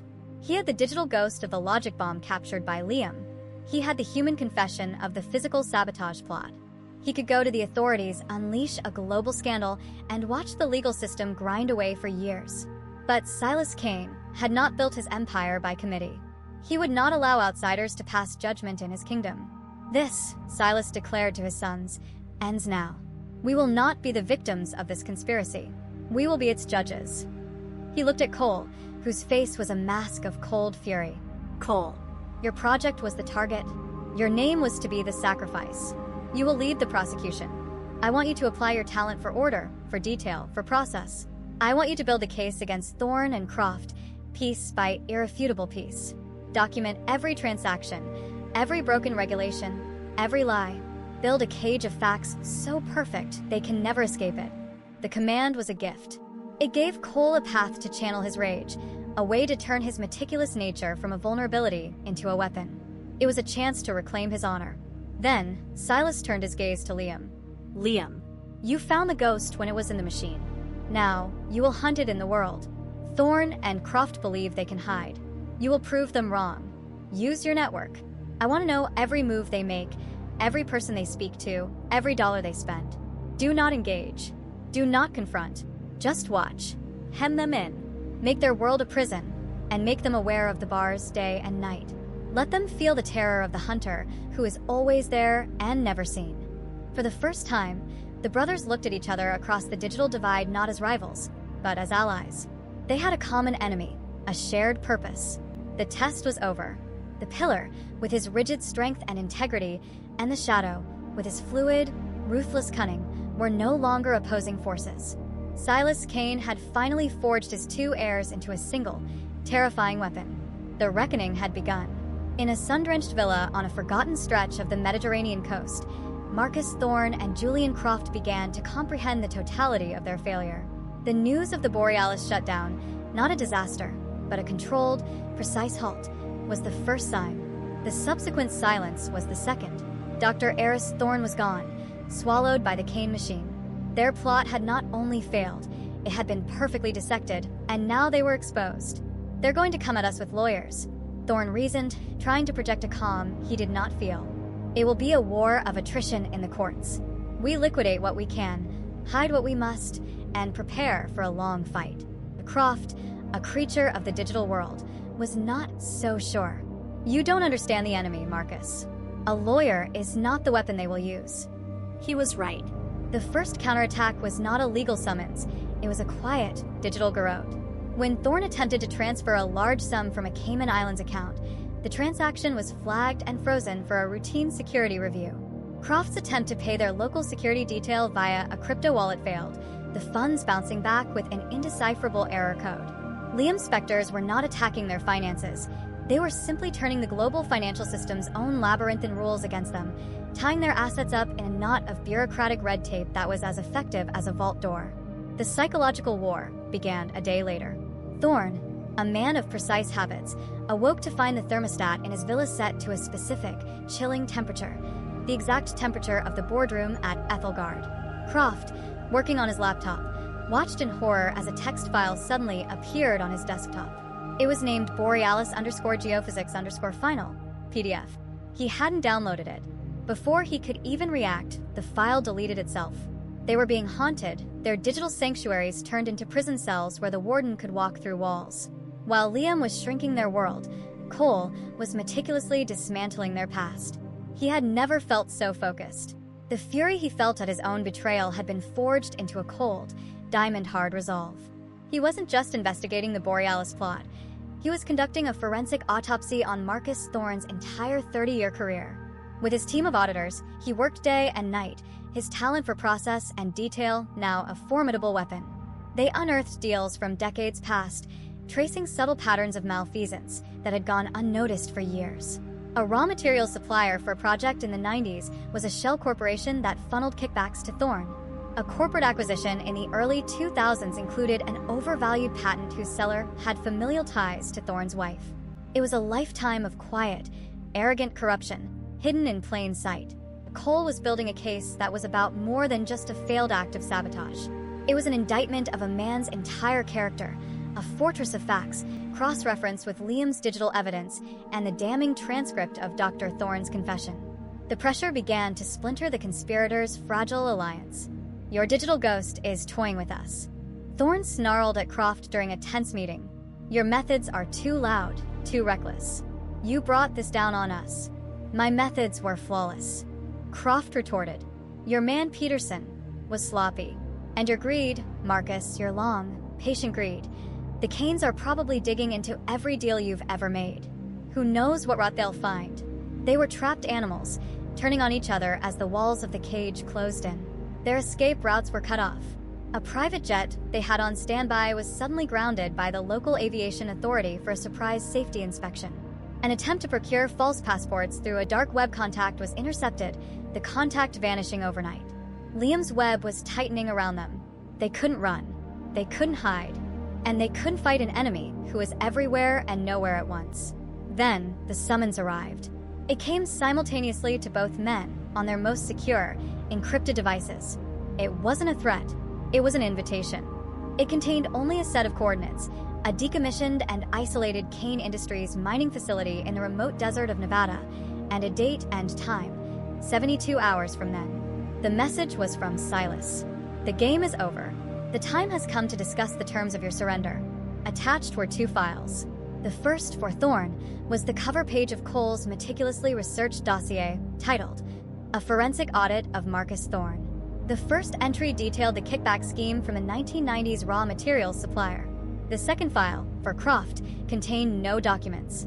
It was a short, looping video of the logic bomb he had designed, pulsing benignly inside Liam's digital quarantine. Burned into the video's timestamp was a single, chilling phrase, #judgment_waits. They stared at their screens, the message a cold, final checkmate. It was not a request for a meeting. It was a demand for their presence at their own sentencing. Do they walk into the lion's den, into a remote location chosen by their enemy? Or do they refuse and wait for the invisible hand that controlled their lives to simply crush them? The hunt was over. The trial was about to begin. The journey to the Nevada desert was one of silent dread. Marcus Thorne and Julian Croft traveled separately, but they were not free. Their travel was too smooth, their path too clear. Every flight connection was met, every security checkpoint was passed with an unnerving efficiency. They were not being invited, they were being herded, guided by an invisible hand to their final destination. The illusion of their power, the last vestige of their wealth, had been stripped away, leaving only the cold reality of their defeat. The coordinates led them to a decommissioned Kane Industries rare earth mine. It was a colossal, silent structure, a monument to a bygone era of industrial might, set against a vast, empty sky. The meeting was to take place in the mine's central observation deck, a circular room encased in armored glass, overlooking a cavernous, mile-deep pit. It was less a boardroom and more a tribunal at the edge of the world. When they were escorted inside, the Kanes were already there. Silas stood in the center of the room, a figure of absolute, unshakable authority. To his right stood Cole, his face a mask of cold, prosecutorial calm. To his left was Liam, silent and watchful, the living embodiment of the unseen power that had crushed them. There were no lawyers, no board members, no witnesses. Just the 5 of them, suspended over the abyss. "Thank you for coming," Silas began, his voice devoid of irony. "This will not be a long meeting. This is not a negotiation or a settlement. This is a reckoning." He gestured to Cole. "You first, son." Cole stepped forward, holding a simple data slate. He did not raise his voice. He did not show emotion. He simply began to speak, his words precise and devastating. Marcus Thorne, for 30 years, you have been a parasite on this company. In 1998, you approved a supply contract with a shell corporation that funneled over $8 million back to a private account in your name. In 2007, you sabotaged a merger with a rival company, creating a market dip that allowed you to acquire their stock at a reduced price through a third party. He went on, listing dates, figures, and transactions, building a cage of irrefutable fact. He concluded with the Borealis plot, framing it not as a single act of betrayal, but as the greedy, desperate culmination of a lifetime of them. When he was done, he stepped back, his case made. The pillar had proven its strength. Then, Silas nodded to Liam. Liam said nothing. He simply activated the room's holographic displays. The air filled with images and sound. The financial trail that connected Thorne to Croft. A perfect 3D rendering of the captured logic bomb. The frantic, panicked communications between the two conspirators. And finally, a crystal clear, high-definition video of Dr. Eris Thorne's confession, his voice trembling as he detailed the plot to ruin Cole and trigger a catastrophe. The shadow had brought the ghosts into the light. When the displays went dark, the silence in the room was absolute. Thorne and Croft were broken men, stripped bare by the cold, hard weight of their crimes. You tried to burn down my house and destroy my family, Silas said, his voice quiet but carrying the finality of a judge's gavel. Prison would be a mercy. A public trial would be a circus. Your sentences will be more fitting. He looked at Julian Croft. Mr. Croft, your genius was a gift you used to sow chaos. Your sentence is to be permanently exiled from the world you helped create. Your assets are forfeit. Your patents are now the property of the Aegis Initiative, to be used for the public good. We will provide you with a new identity, a new life, and a modest income. You will live in obscurity. If you ever again attempt to engage with the world of technology, if you so much as post on a social media forum, the complete, unedited file of your crimes will be delivered to every intelligence agency on this planet. You wanted to be a visionary. Instead, you will be a ghost. Then, Silas turned to the man who was once his friend. Marcus, you betrayed a lifetime of trust. Your sentence is not to be punished, but to be rendered irrelevant.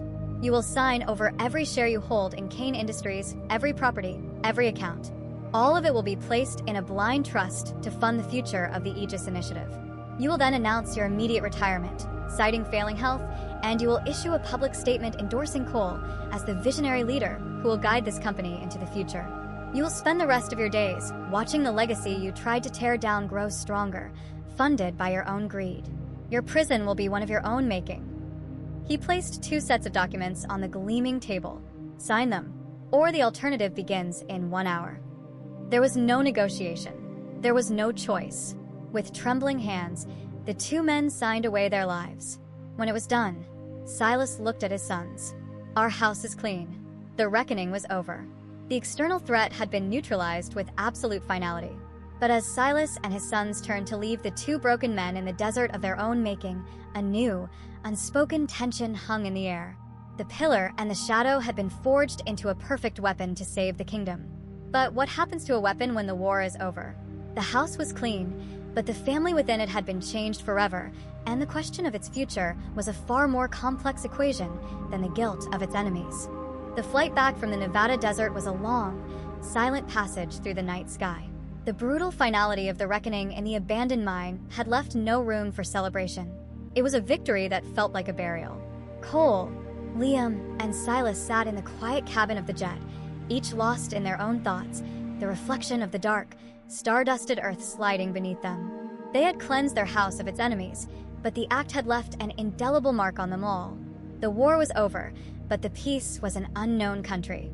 They returned to Ethelgard as the sun was rising, casting long, clean shadows across the city. They gathered one last time in Silas's penthouse office, the place where the long ordeal had begun. But the room felt different. The men in it irrevocably changed. Silas Kane stood before the great window, the dawn light silhouetting his frame. The quest for knowledge, the dip in the wellspring, and the subsequent battle for his company's soul had weathered him, but left him with a profound, unshakable calm. He was no longer the restless king, the anxious chairman. He was something else entirely. The great unraveling I saw was not just a collapse of markets or networks, Silas began, his voice quiet but resonant. It was a collapse of trust, a failure of foundation. We have spent these last months fighting the symptoms, the greed of Thorn, the chaos of Croft. Now, we must build the cure, and I will not be the one to build it. He turned to face his sons. My time as the head of this table is over. The wellspring gave me a new perspective, a longer view. I can no longer be concerned with the daily tides when my task is to watch the stars.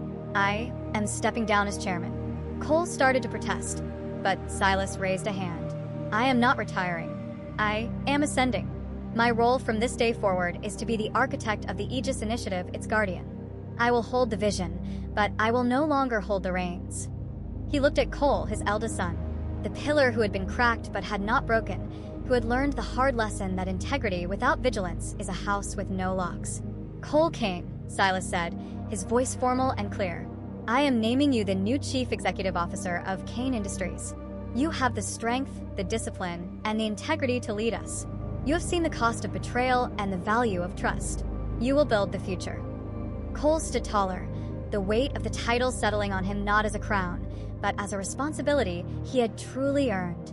He nodded, accepting the role with a new, quiet gravity. Then, Silas turned to his younger son, the shadow who had hunted so brilliantly, whose dangerous talents had been the key to their survival. Liam Kane, Silas continued, you will not report to your brother. You will answer only to me, the architect. You are hereby named Guardian of the Foundation. Your Global Security Division will operate as an independent entity, its sole purpose to protect the Aegis Initiative and this family from all threats, both internal and external. You were born for the Shadows, son. Now, the Shadows have a noble purpose. You will be the shield that allows your brother to build without fear. Liam's expression was unreadable, but a flicker of understanding, of profound acceptance, shone in his eyes. He was not being made a subordinate. He was being given his own kingdom, his nature not just tolerated, but sanctioned and given purpose. The new balance of power was set. Cole, the public face of their strength, the builder of the new world. Liam, the silent protector, the unseen guardian of that world. And Silas, the visionary, the architect watching over them both. The pillar and the shadow, no longer in opposition, but in perfect, necessary alignment.